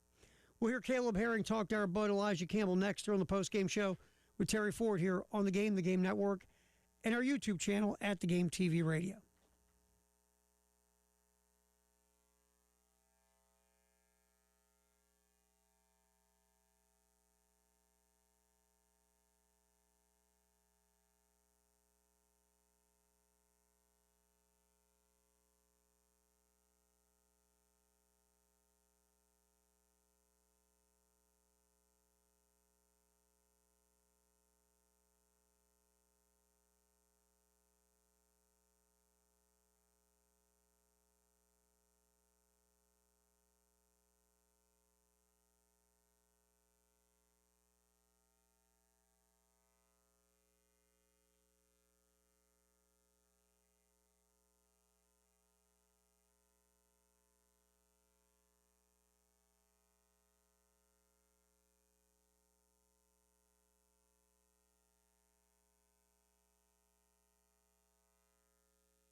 Post-game show. Rolling through our 4 o'clock hour here on the Game and the Game Network and at the Game TV radio on YouTube. So the transfer portal players, again, thanks South Carolina for making them available yesterday to the media. We appreciate that. Caleb Herring, edge pass rusher from the University of Tennessee. Herring last year did not get full-time starter reps at Tennessee. But Herring had some interesting numbers for a guy who was like a rotational piece in the pass rush. I'll snag these numbers really quick for you. Herring on the season, let's see, 184 or 161 pass rush opportunities. Had 17 pressures and turned those 17 pressures into 5 sacks. So hopefully with more opportunity comes more pressures and more sacks. So here's Caleb Herring again, sitting down with Elijah Campbell. And first of all, here's Herring talking about, well, the appeal of playing opposite some guy named Dylan Stewart, who's pretty good at rushing the passer. Man, it wasn't even, I would say, it wasn't even just him. I know you had BT last year too. BT was awesome. Yeah, just seeing that's the thing, they have the evidence to back up everything. 'Cause, coach, they can tell you one thing, but not really back it up, and that's what South Carolina did. Then you got Kyle. He came in 1 year, dominated. Very next season, you got BT, and just having the evidence to back everything up. That's really what all I need to see for real. And then you got the critique and all this stuff, and you can tell they can make it happen. I mean, that's the thing. If I'm Caleb Herring, yeah, it's very appealing to come to South Carolina and play on the edge opposite Dylan Stewart on the other edge. I mean, ask Kyle Kennard. Ask Brian Thomas. Quite helpful to you as a player when the offense has to focus so much on Dylan Stewart, doubling him, tripling him, chipping him. I mean, throwing garbage cans at him, whatever, holding him, tripping him. You're going to get a lot of one-on-one opportunities if you're Caleb Herring coming off the other edge. And if I'm a guy who part of what I want to do is show what I can do for NFL scouts, I want to come to a place where I'm going to get a lot of one-on-one opportunities to shine. And that's what Caleb Herring should get. And there's a lot of thought of that Caleb Herring will have the inside track once, camps get going to be the starter on the edge opposite Dylan Stewart. All right, here also is Caleb Herring. Pass rushers that he compares himself to was a question that Elijah Campbell asked him, and here's the answer from Caleb Herring. Man, so I honestly want to try to be like Aiden Hudson, but he has a lot of stuff that he does. But when it comes to just being a powerful player, I honestly try to do what Khalil Mack does, because he plays with power, and I'm known for speed and power. Then I would say another player, because I've always this is my biggest player, but I've always been around him. Even coming up through college, I would say James Pierce. He's taught me a lot. He's a great dude. But just really seeing what he was doing throughout college and stuff. I really try to emulate all the stuff he was doing, because it was just fun watching him play. And then I just say that those two are my biggest ones for real. Well, I mean, James Pierce, forget the off-the-field stuff, because Pierce has off-the-field issues, obviously. On the field, Pierce put some heat on quarterbacks. And obviously, Herring being on the same team as Pierce, you get to see some things, pick up some stuff, whatever the case, from a guy with that. But look, Pierce had stupid natural ability. You saw what he did in the NFL last year. 10.5 sacks? It's just the off-the-field problems. And really, Pierce was a question mark going into the draft last year because of some stuff. But Pierce on the field, good guy to watch and emulate. So there's Caleb Herring. One more thing from Caleb Herring. Here is Herring talking about his, journey through the transfer portal? So the thing about South Carolina, it was like they really came in late. They came in last week of the portal, and Coach Beamer, he just called my phone because I was about to go to Texas, I believe, but I moved that visit back for this visit to fit in. So, yeah, I talked to Coach Beamer. He called my phone, and like the biggest thing with him, like, yeah, he was super energetic, like just knowing how he is. Like I've always known that, even from like my freshman year of college, I always knew he was like that. But yeah, I would say like when it came to South Carolina, like yes, he was super energetic and stuff, but the biggest thing that really caught my eye, he was like critiquing me and like the things I needed to work on. And I was like, hey, because yeah, other schools calling me, they were like, yeah, Ken, like we really need you, man. Like you're doing good and so on. So like, man, we need you. And like I just feel like, yeah, I was wanted, but like I don't think I was really needed. But Coach Beamer, like just coming in, giving like South Carolina a chance, I feel like it's the best decision I made so far in college. And like with Coach Beamer, him bringing in Coach Barnes too. Coach Barnes, he's a great coach. Like the little amount of time I've been around him, like you can tell he really cares about the game. He knows what he's talking about, and like he hasn't been coaching for that long, but he's been putting guys in the league. And like the film he showed me, like I really feel like I can trust him on getting me to the league. Like once it's said and done. It's about not just being wanted, being needed. You know, Coach Beamer's selling him on what's going on here at South Carolina. Again, the idea of playing across from Dylan Stewart. And, you know, working with a coach who has gotten guys into the league, Coach Barnes. So those things matter. Guys want to, obviously, they want to get paid NIL, but they also want to play for a team that they feel like has a chance to win. Well, again, with South Carolina, we hope that they'll get back to winning and going to bowl games. That's the plan, right? And the third thing is I want to go to a place that can get me to the NFL. And South Carolina's had a good amount of defenders getting drafted and going to the NFL. So the boxes, two of them check easy. The third about coming to a place to win. Again, you know, South Carolina's been winning season, not winning season, winning season, not winning season the last 4 years. So you know it's there, right? It's there. Because it's happened before. So you go with the idea, okay, they're going to be better, and I'm going to get to shine, and I'm going to get coached by a guy that knows how to get guys to the NFL. And what's my NIL? Good, I'm in. All right, 5 o'clock news from Integrated Media coming up next here on the postgame show. Also do a drive around the SEC and the Gamecock Notebook in a busy 5 o'clock hour here on the Game Network, and at the Game TV Radio on YouTube.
Quick check on the traffic. Stop and go traffic in Lexington, I-26 westbound between I-126, US 76, and I-20 at exit 107. Accidents, assembly at Whaley, also Faro Road near South Carolina 277. I-20 westbound between Faro Road and Monticello Road. I-26 both east and westbound at Columbia Avenue, exit 91. I-26 westbound to Sunset Boulevard, exit 110. 77 northbound between Garner's Ferry and Decker Boulevard. Monticello Road near I-20 and North Springs at Clemson Road.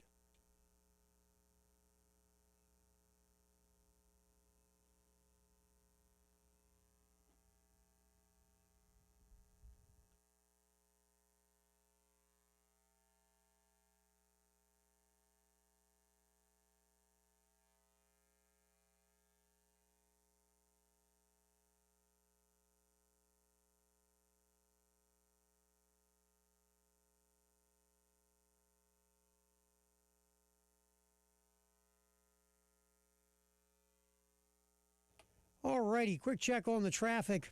We have accidents. Here are the new ones. North Springs Road at Clemson Road, Monticello Road near I-20. I-77 northbound between Garner's Ferry Road and Decker Boulevard. That's between exits 9 and 13. I-26 westbound at Sunset Boulevard, exit 110. Still an accident or accidents. I-26 both east and westbound at Columbia Avenue, exit 91. I-20 westbound between Faro Road and Monticello Road. That's between exits 72 and 68. Also Faro Road near South Carolina 277. Assembly near Whaley. And stop and go traffic. I-26 westbound between I-26 and I-20.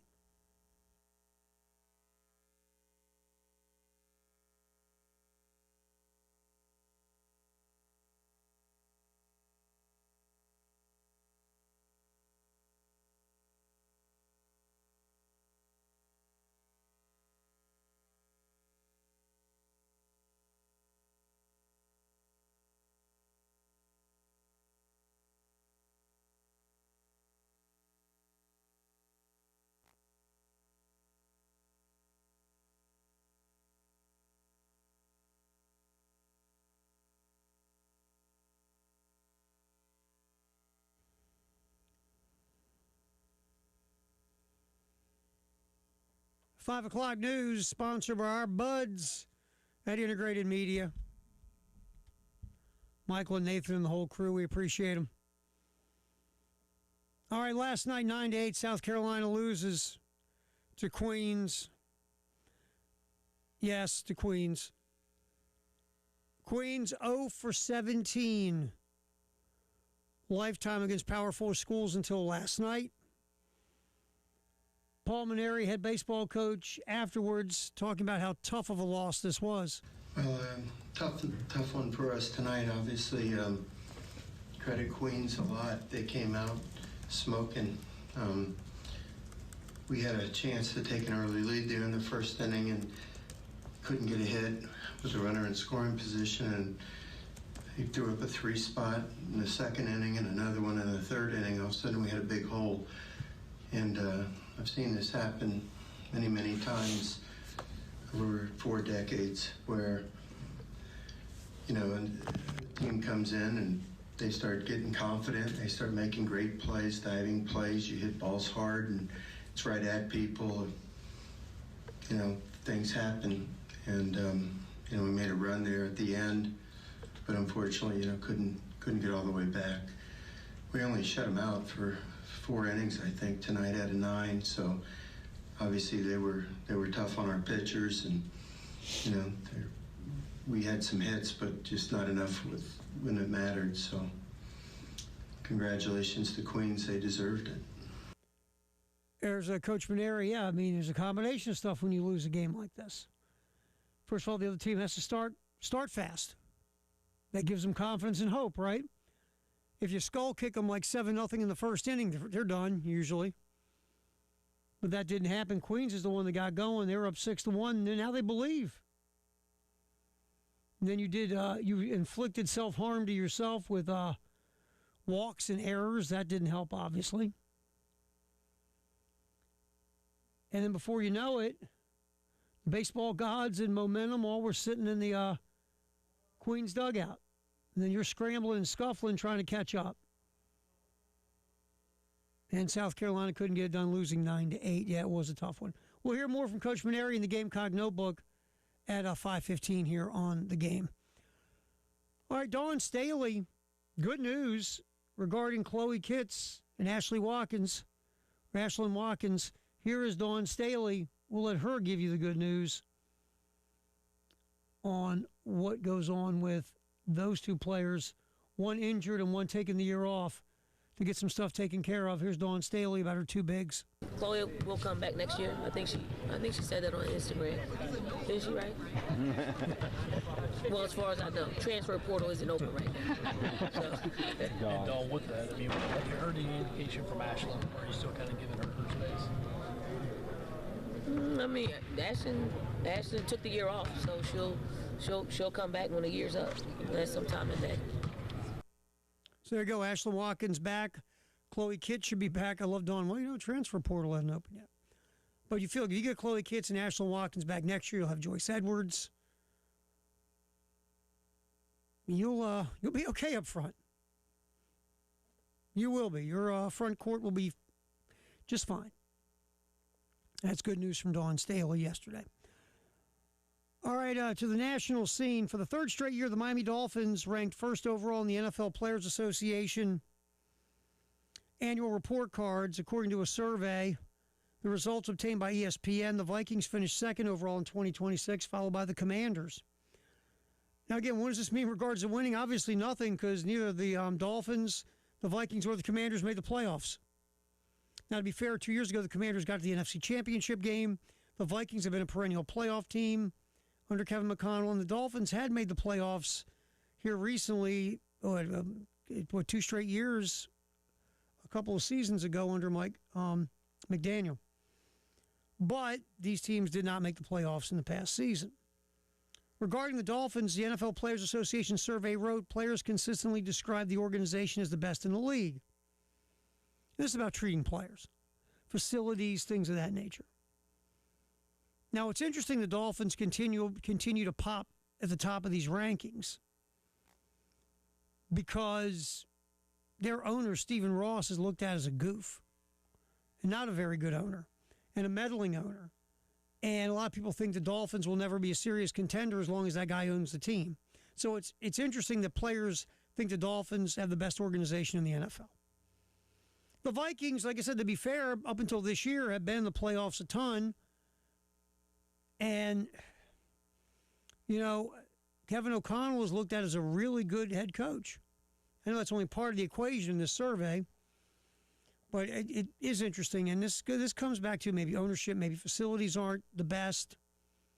Maybe there's certain amenities these players don't have that some of other players in the league do.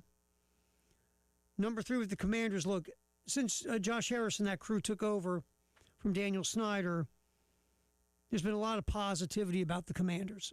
So this does not surprise me that they are third. Players consistently describe, like I said, the Dolphin organization as the best in the league. Now, the Steelers, they finished in last place for the first time. In 2025, they finished 28th. Cardinals finished 31st in the survey after a last place finish the year before, and the Browns finished 30th, the same spot as they did in 2025. Now, again, the Cardinals don't surprise me.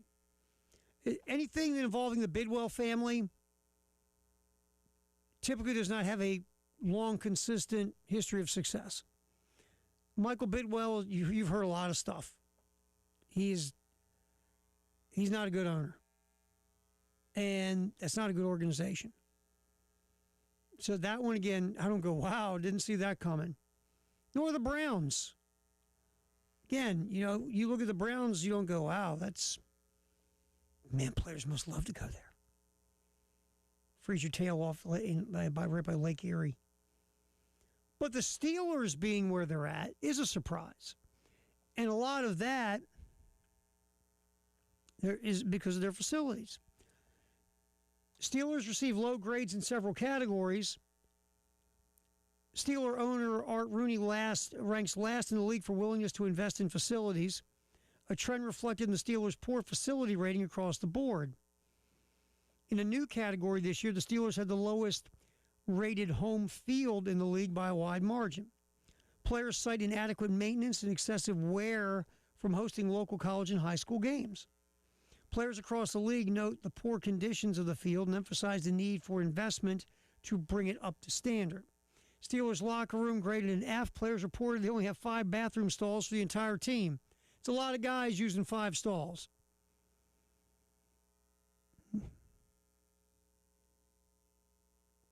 Five stalls for all those players.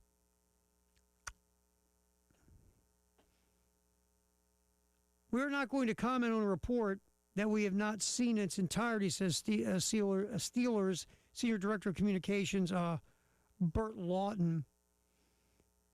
But, I mean, man, if you can't even have more than 5 toilets, come on now. Per the survey, the players report the Steelers' training room lacks updated recovery technology. Steelers strength coaches rank last in the league, but their training staff rank first. Now, this was supposed to be kept on the down low because last year some owners pitched a fit when this thing got out public. So this information got leaked to ESPN. Former Miami Dolphin coach Mike McDaniel's grade dropped from A+ to B. Players identify scheduling, communications, and leadership as key areas for head coaching improvement, presenting an opportunity for maybe Jeff Hafley next year, the survey said.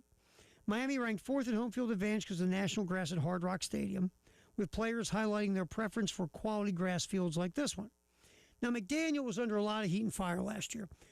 One of the things that Mike McDaniel, one of his strengths was communicating with his team and being a good player-friendly head coach. Now, the thing about being a player-friendly head coach is you could reach a time where players start to take advantage of your player friendliness. That's number one. Or number two, when things go sideways and you are so player friendly, sometimes players automatically point the finger at you instead of taking any accountability for themselves. But anyway, interesting little survey that the NFL pops out. I'm surprised about the Steelers being so low. We are checking the 5 o'clock news, sponsored by our buds at Integrated Media here on the postgame show. Terry Ford, appreciate you hanging around. Hopefully we'll get Jay Phillips back here soon.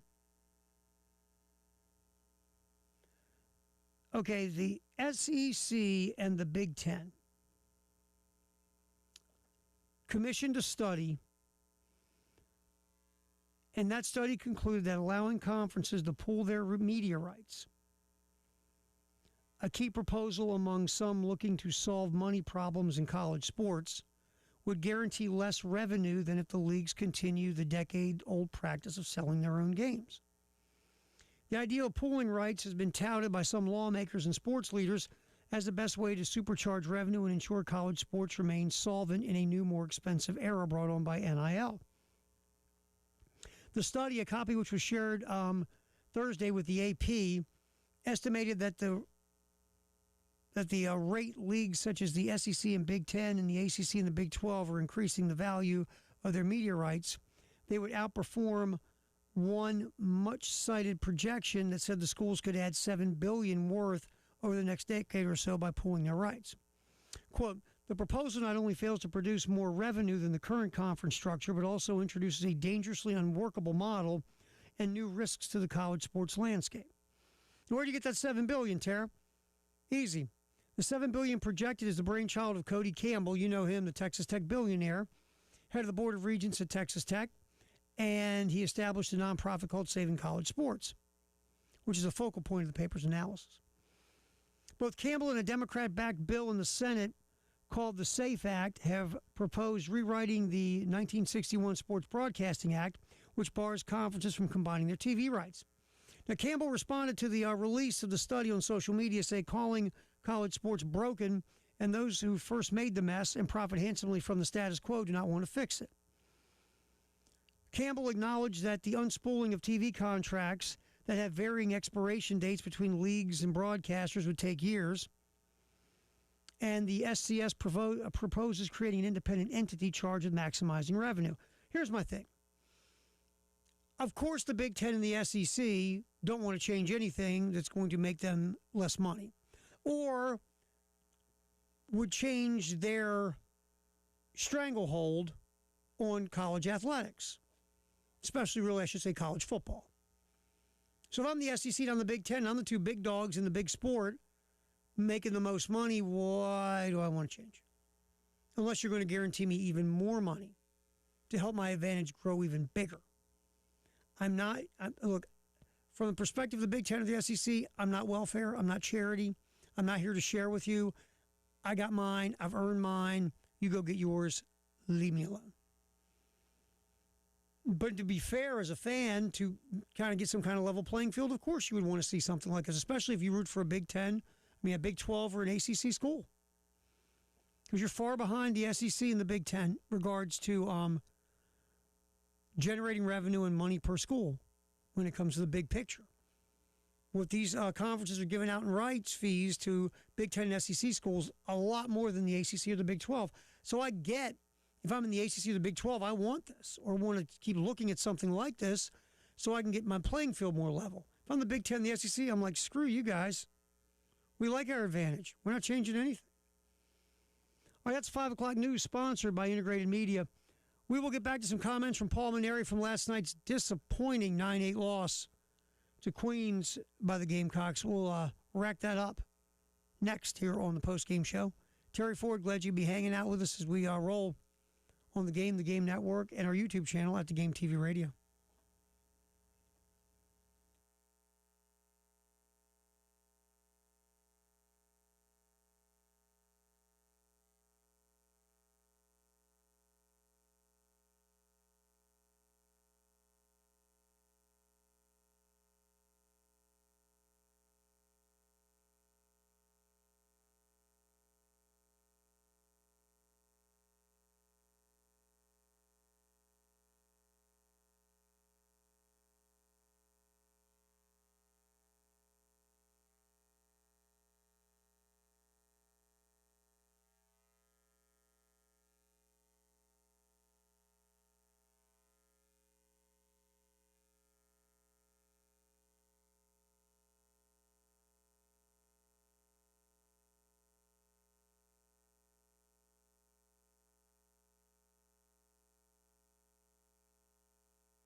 Time for the Gamecock Notebook. 9-8 loss. That was a tough one last night. Obviously for South Carolina baseball, especially going to a Clemson series. Now you have 3 losses. 1 to Queens, 1 to Northern Kentucky, 1 to Army. None of those teams looked at as powerhouses. Yeah, the Army's better than Northern Kentucky and better than Queens. I get it. But at the end of the day, these are 3 losses you didn't expect to have. And look, yeah, there are teams in the SEC losing some weird games this year to teams they have no business losing to, but this is 3 of them, not like 1 of them. And coming off of last year, this is not like fill the fan base with a ton of confidence. Here's Coach Maneri in the postgame asked about, after this loss and getting ready for Clemson, how do you regroup? Yeah, well, you play 56 of them, so, you try to teach them right from the start that each day is a new day, regardless of what happened the day before. And we'll get together with them tomorrow at 2 o'clock and get ready for the weekend series. And, we're just going to have to play better, that's for sure. Yeah, you got to play better. You just do.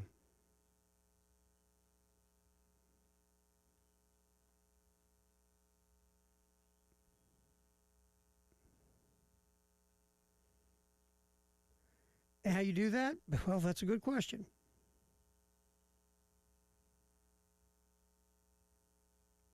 You've got to, first of all, stop walking, folks.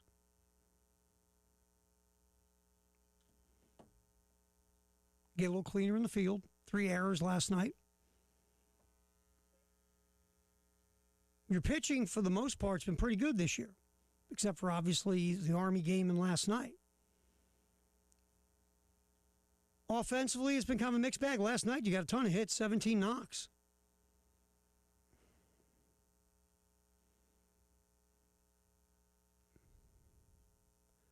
So, at the end of the day, yeah, there are some things you got to clean up because you're jumping up in competition a ton. An undefeated Clemson team, who, by the way, swept Army. Now, can you win the series? Sure, but look, baseball's a kooky game.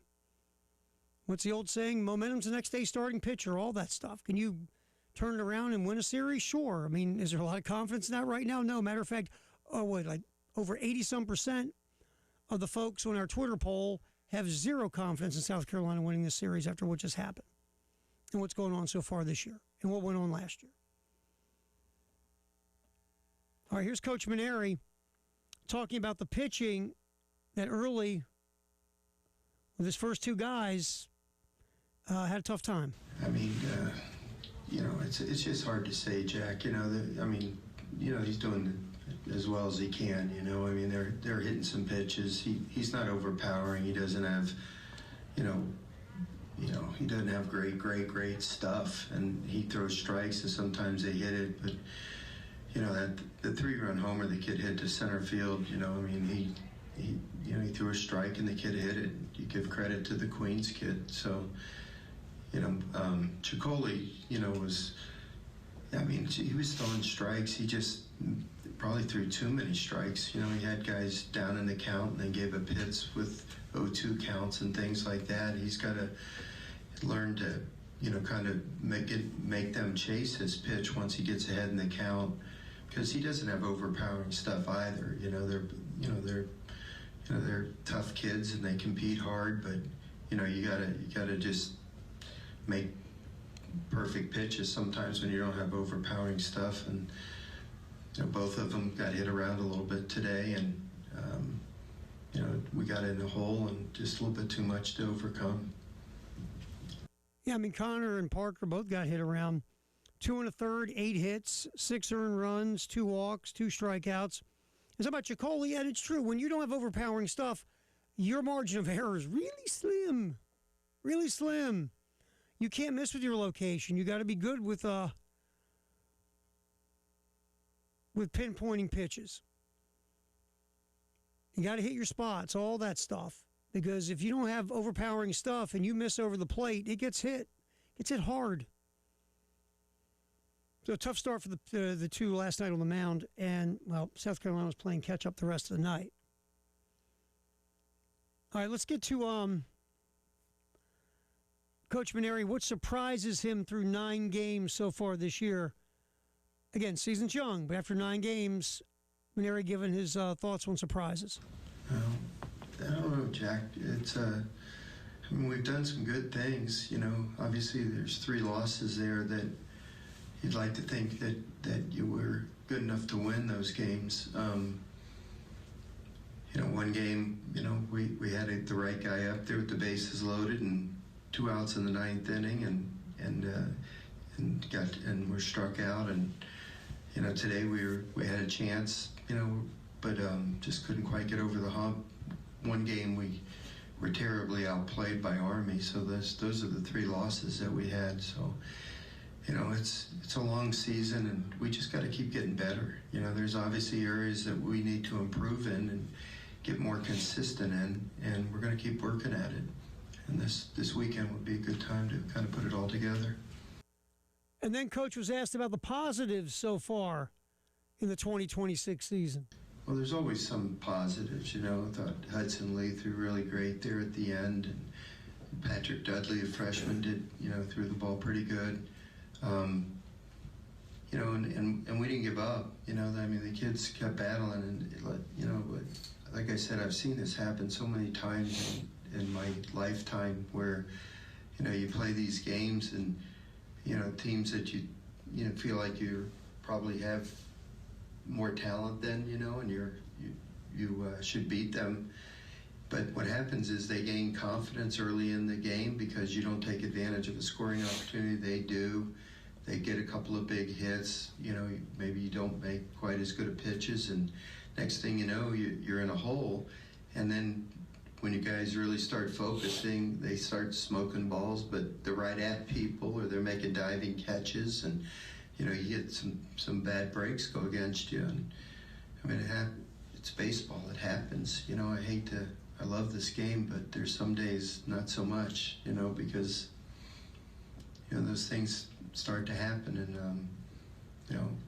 I don't want to take anything away from Queens. They played great today, and they deserved to win, and we didn't. We're just going to have to regroup. But there's always positives, and right now I'm not thinking too much about them because I'm pretty disappointed about the result of the game. But we'll analyze it all and get ready to go tomorrow for the weekend. And the positive was the offense. Again, you had 17 base hits in the game. Will Craddock, again, your freshman from the leadoff spot, got on base twice, a hit and a walk. Bunch of guys had multiple hits. Aaron Jamison, Talmadge Lecroy, KJ Scobie, Ethan Lazama, also Bo Hollins, Tyler Bach. Bach went yard in this game. Jamison, I think, also hit a home run. So you had some positives on offense, but again, pitching wise, your first 2 guys out there, you got into a big hole you couldn't get out of. And South Carolina, they lose to Queens 9-8. All right, drive around the SEC. We're going to make it still South Carolina centric. We have not heard from the running backs yet. Sam Dixon, Christian Clark coming in through the portal. We'll hear what they have to say to our buddy Elijah Campbell next in our drive around the SEC. On the post-game show with Terry Ford. Appreciate you hanging out with us. We run till 6. Remember, Carolina calls tonight at 7 with Lamont Paris. The women on our sister station, B1067, as the number 3 Gamecock women take on Missouri. If they win in Como, they clinch the outright SEC regular season championships. That's what's happening tonight on The Game and on B106.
Oh, let's get to that traffic.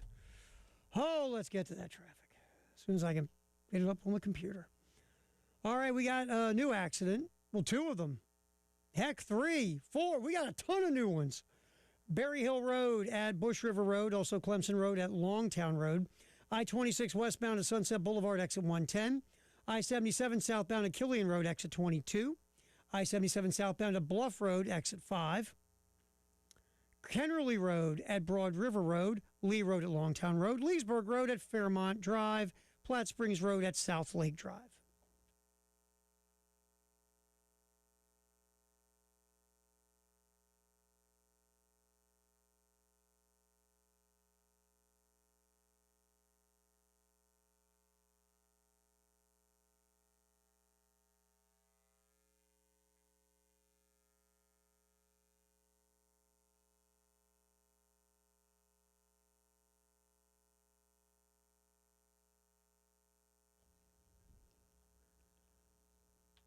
All right, a little drive around the SEC is going to be drive around South Carolina.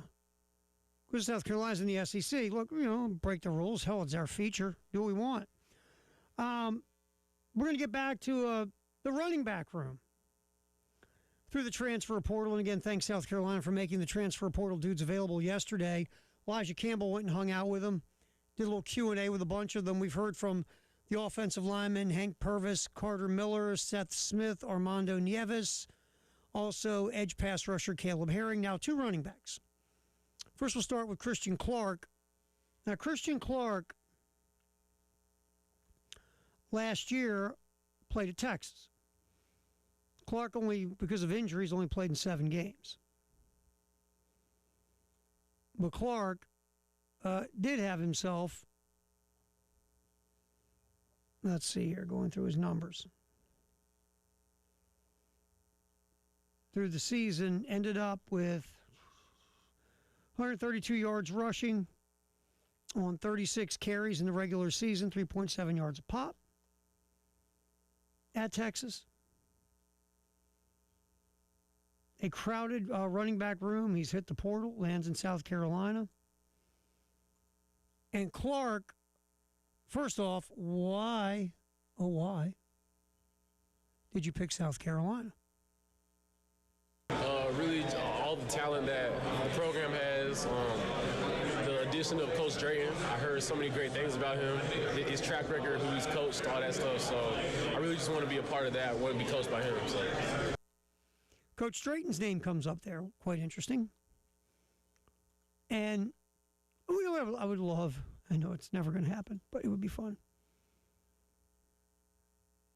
is just to hear a guy say, so why'd you pick South Carolina? Hell, man, I get to play. What are you, nuts? You see that NIL money they gave me? Come on now. But if Clark looks at it like, I got an opportunity. Now, Clark in the postseason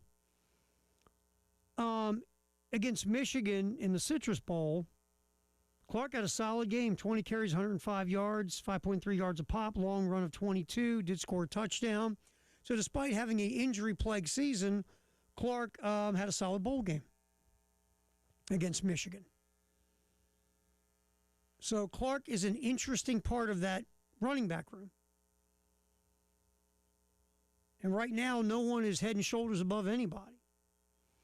I've always liked Warren Howell. The coaching staff loves Matthew Fuller. I think Christian Clark, though, could make this interesting. Clark also, talking to Elijah, gave his thoughts on playing in the Kendall Browse fast-paced offense. It excites me a lot because one of my strengths that I believe that I have is being able to catch the ball really well out the backfield. I've been catching the ball since a really young age. My older brother, he was a receiver. My dad was a receiver. So they always had me catching the football. So I feel like that comes really natural. And when we've been running plays so far, just by ourselves and all that stuff, looking through the playbook and stuff, it's just, you can really tell it's going to be an explosive offense. I'm telling you, if you're an offensive player, you want to play in these type of offenses. If South Carolina can get solid play from the offensive line, this offense should be a hell of a lot better than it was last year. It just should. I mean, no matter who the running back is, maybe if you're doing a little running back by committee action, you've got some guys on the outside who can do some stuff at wide receiver. You've got a quarterback that the offensive line does their job. You got a quarterback that can beat you throwing it and running it. You got an OC with a history of explosive offenses. This could be a lot of fun. Clark overall, when you add in the bowl game, 55 rushes, 236 yards, 4.3 yards a carry, 2 touchdown runs. And most of his damage, obviously, in that Citrus Bowl win over Michigan. All right, here's Christian Clark talking about catching the football out of the backfield. Clark caught 4 balls for 57 yards. So in limited action, he averaged like 14 yards a catch. There's only 4 grabs, though. But here's Clark talking about catching the football. Bijan. I said Bijan or Christian McCaffrey. Now, Christian McCaffrey, if you're looking at today's NFL, he is a guy who a lot of people think is the best dual threat back in the league. He's been doing it for multiple years. When healthy, McCaffrey obviously is dangerous. And look, if Clark can come in very small sample size, but if Clark can come in and also be dangerous catching the football, whether it's just leaking out of the backfield to be a safety valve in the screen game, can you actually line him up like in the slot or out wide for mismatches, wheel routes, whatever. Rocket Sanders in the second half of 2024 became a weapon in the passing games. Sanders is probably the number 2 option for Lenoris after Josh Simon. So could Clark be also be a difference maker catching the football? I mean, that's an interesting question mark. Here's Christian Clark talking about the portal process and what he went through. It was very fast. I want to say like minutes of me being in the portal. I was hearing from other schools, so it was a really unique process, but it wasn't too stressful. It was really easy. Once I took the visit to South Carolina, I knew it was home immediately. So that's interesting. And look, for some guys, it's very stressful. Was it Seth Smith saying, "Hey man, it's like a week. You got to make a decision. You got to go with your gut, things of that nature." But when you hear Christian Clark, it's like, yeah, it wasn't that stressful, man. I landed in South Carolina, knew I was home. That was good. We'll get one more Christian Clark cut. Here is Clark talking about the veteran running back coach that he'll be dealing with, Coach Drayton. He's very smart, very knowledgeable coach. I've already learned a lot from him in my short time with him. He's very intense. It's going to be really hard on us, but that's the type of coaching that we need, coming from someone with so much experience that he has in coaching. So it's been really great getting to know him, getting coached by him. So there's the idea of working with a guy like Sam Drayton, who's got a rep, veteran coach. So I think Christian Clark will be an interesting piece. Sam Dixon hasn't carried the ball much. 10 career carries at Ohio State in 2 seasons for 62 yards. Played in just 1 game, seeing action against Ohio University last year, where he had 3 rushes for 9 yards. So in totality, 10 career carries for Sam Williams-Dixon. So here is Williams-Dixon talking about getting acclimated to Columbia, South Carolina. I guess it ain't really like too much different. The only thing that's different is really the weather. When I came from the weather is nice here. In Ohio, you get like snow and stuff. But other than that, but with the guys, it's just really great to know other people from other backgrounds and stuff, and what they've been through and stuff. So you get to know them on a personal level. In Ohio, you freeze your butt off sometimes, and you get snow. I did 2 years in Youngstown, Ohio. Little bit colder than Columbia, South Carolina, just a little bit. All right, here is Sam Dixon. How running backs view an RPO offense like South Carolina is going to be running now under Kendall Briles. I mean, it could be a little stressful. You're like the RPO world. It's kind of offense, kind of like that. So, but as a running back, you see a hole is open and this quarterback pulls it out. You just like, dang, you just It's like, come on, quarterback. What are you doing, man? I had a big hole. You pulled the ball. Come on, dude. Because, again, the quarterback obviously is controlling the mesh point. Whether he's going to leave the ball in the running back's gut or he's going to take it back and make a play himself. But for Lenora Sellers, putting him in that kind of situation where he's kind of reading what the defense is doing at that point, at this time in his career and with Lenora Sellers' strengths, this should be a good thing for Lenore's. All right, one more from Sam Dixon real quick. Why Dixon decided to come to South Carolina? What made a lot of sense to me is obviously they're SEC, and what the coaches that Coach Beamer has put in display for me. They brought in Coach Drayton, and he coached at Ohio State, he coached Ezekiel Elliott, and he's a really good coach. He has a very good background of coaching. So. All right, coaching. Coaching helped make him better. That's simple. All right, let's see how we did last night in the wagering aspects of the SEC in college basketball. That's next here on the post-game show on the Game.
All right, let's wrap this baby up here on the post-game show. A couple things real quick.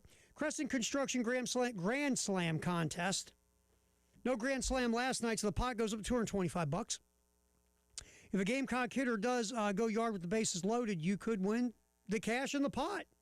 You go to Crescent Construction, or you drive over to Crescent Construction and register. I've lost my mind today. I should never do this show sober like today. It's sponsored by Crescent Construction. Go to 1075thegame.com to register. And our Spring Golf Classic at Charwood, you can register now. Call Charwood 803-755-2000 and press 2. $400 a team, $100 for an individual. April 3rd at Charwood. It's a Friday, featuring Saki's Morning Libations Bar. Also, the world-famous onion sausage provided by Lexington Gamecock Club. And yes, the golf gun is back. 803-755-2000. Press 2 to register. Friday, April 3rd. We are back at Charwood for our Spring Golf Classic. All right, we got to get the right music here because, you know, trying to figure out the wagering world isn't the same without Who Wants to Be a Millionaire music. That's the way I feel about it. There we go.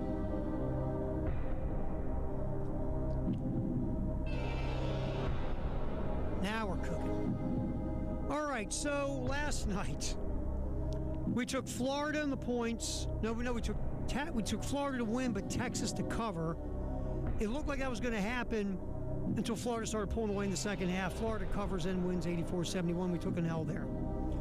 Alabama beat Mississippi State by 25, so Alabama covers the number. So we're 1-1. We thought Arkansas would smack Texas A&M around in Fayetteville. They did. So we're 2-1.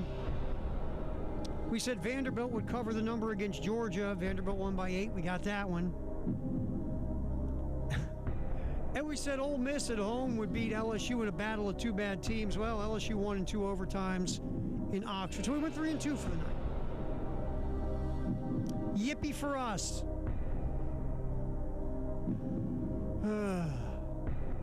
Okay, tonight, not a lot of wow stuff going on. One game in the top 25, number 13 Michigan State travels to number 8 Purdue.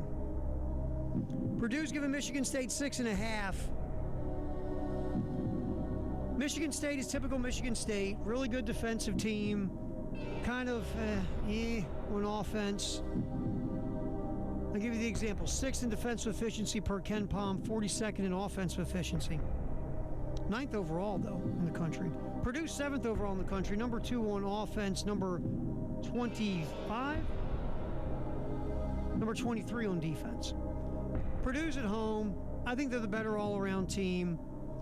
I think the Boilers win and they cover the 6.5 against Michigan State at home. How about that? You know what? Since we have a light night of college basketball, let's take a look at the NBA, which is just dangerous to try to handicap. Oh, let's see. The Sixers are hosting the Heat. Sixers are only 500 at home. Heat are 14-17 on the road. Sixers are given 3.5. I'll take the Sixers at home to win and cover the 3.5. The Suns in Phoenix, the Lakers traveling to Arizona. Lakers are 5.5-point favorites. Suns have a ton of injury issues. I will take the Lakers to cover, even though they're only 10-11 away. Phoenix is really beat up. This will tell you, look, this will tell you a little teeny bit about where the Lakers are at as a team right now. Because if you can't go in with the weapons you have, even though you are kind of allergic to defense, if you can't beat the Suns, who are playing with both hands tied behind their back without, you know, Devin Booker, without Brooks, I'll take the Lakers to cover the 5.5. Now let's do another one. The Spurs going to Brooklyn to face the Nets. The Spurs are 10.5-point favorites. The Spurs are 20-10 on the road. Nets are 8-20 at home. Why does this one feel like stealing? I feel like I'm getting set up. This one seems too easy. I got to take the Spurs in the 10.5. Absolutely. By the way, how good is San Antonio been? Right now, they're number 2 in the West. And they have won, I think, 10 or 11 straight. 1, 2, 3, 4, 5, 6, 7, 8. 10 straight. They've been good, man. All right, in case you didn't hear, South Carolina, due to the renovations at Williams-Brice Stadium, there will not be a spring game, but there will be, instead, a Garnet and Black Spring Fest on April 11th. There'll be a block party starting at 1 p.m. outside of CLA, Fountain Square there at the corner of Lincoln and Green. And at 7 o'clock, a concert being headlined by Darius Rucker. Doors open at 6, concert will begin at 7. So in case you didn't hear, no spring game this year because Williams-Brice is being renovated. All right, sweet deals here at the game. Just go to 1075thegame.com. You'll see right at the top of the page there a little section called Sweet Deals. Click on it. You'll see all of our sweet deals. Our featured sweet deal is Columbia YMCA, 50% off a 6-month membership. That's a really good deal. I'm a total dork for the YMCA, so maybe I'm not objective. That's a great deal. Again, go to 1075thegame.com to register. Tonight, basketball on our sister station, B1067, as South Carolina goes to Mizzou to face the Tigers. If the Gamecocks win, they will be the outright champions in the regular season of the SEC and the number 1 seed in the SEC tournament, which means they would get the double bye and wouldn't play until Friday, March 3rd. Then they play the nooner. Carolina calls tonight, 7 p.m. here on the game in Columbia and our affiliate in Myrtle Beach. Lamont Paris, Derek Scott. Here, Coach Paris's thoughts on that loss to Kentucky and moving forward for the last 2 games of the regular season. That is tonight at 7 here on the game in Columbia and in Myrtle Beach. Thanks for hanging out with us. We appreciate it. Thanks to Elijah for tracking down all these players, the transfer portal guys. We appreciate that too. We will be back tomorrow at 3. Thanks a lot for hanging here on the post-game show with Terry Ford right here on the Game Network, and our cool YouTube channel at The Game TV Radio.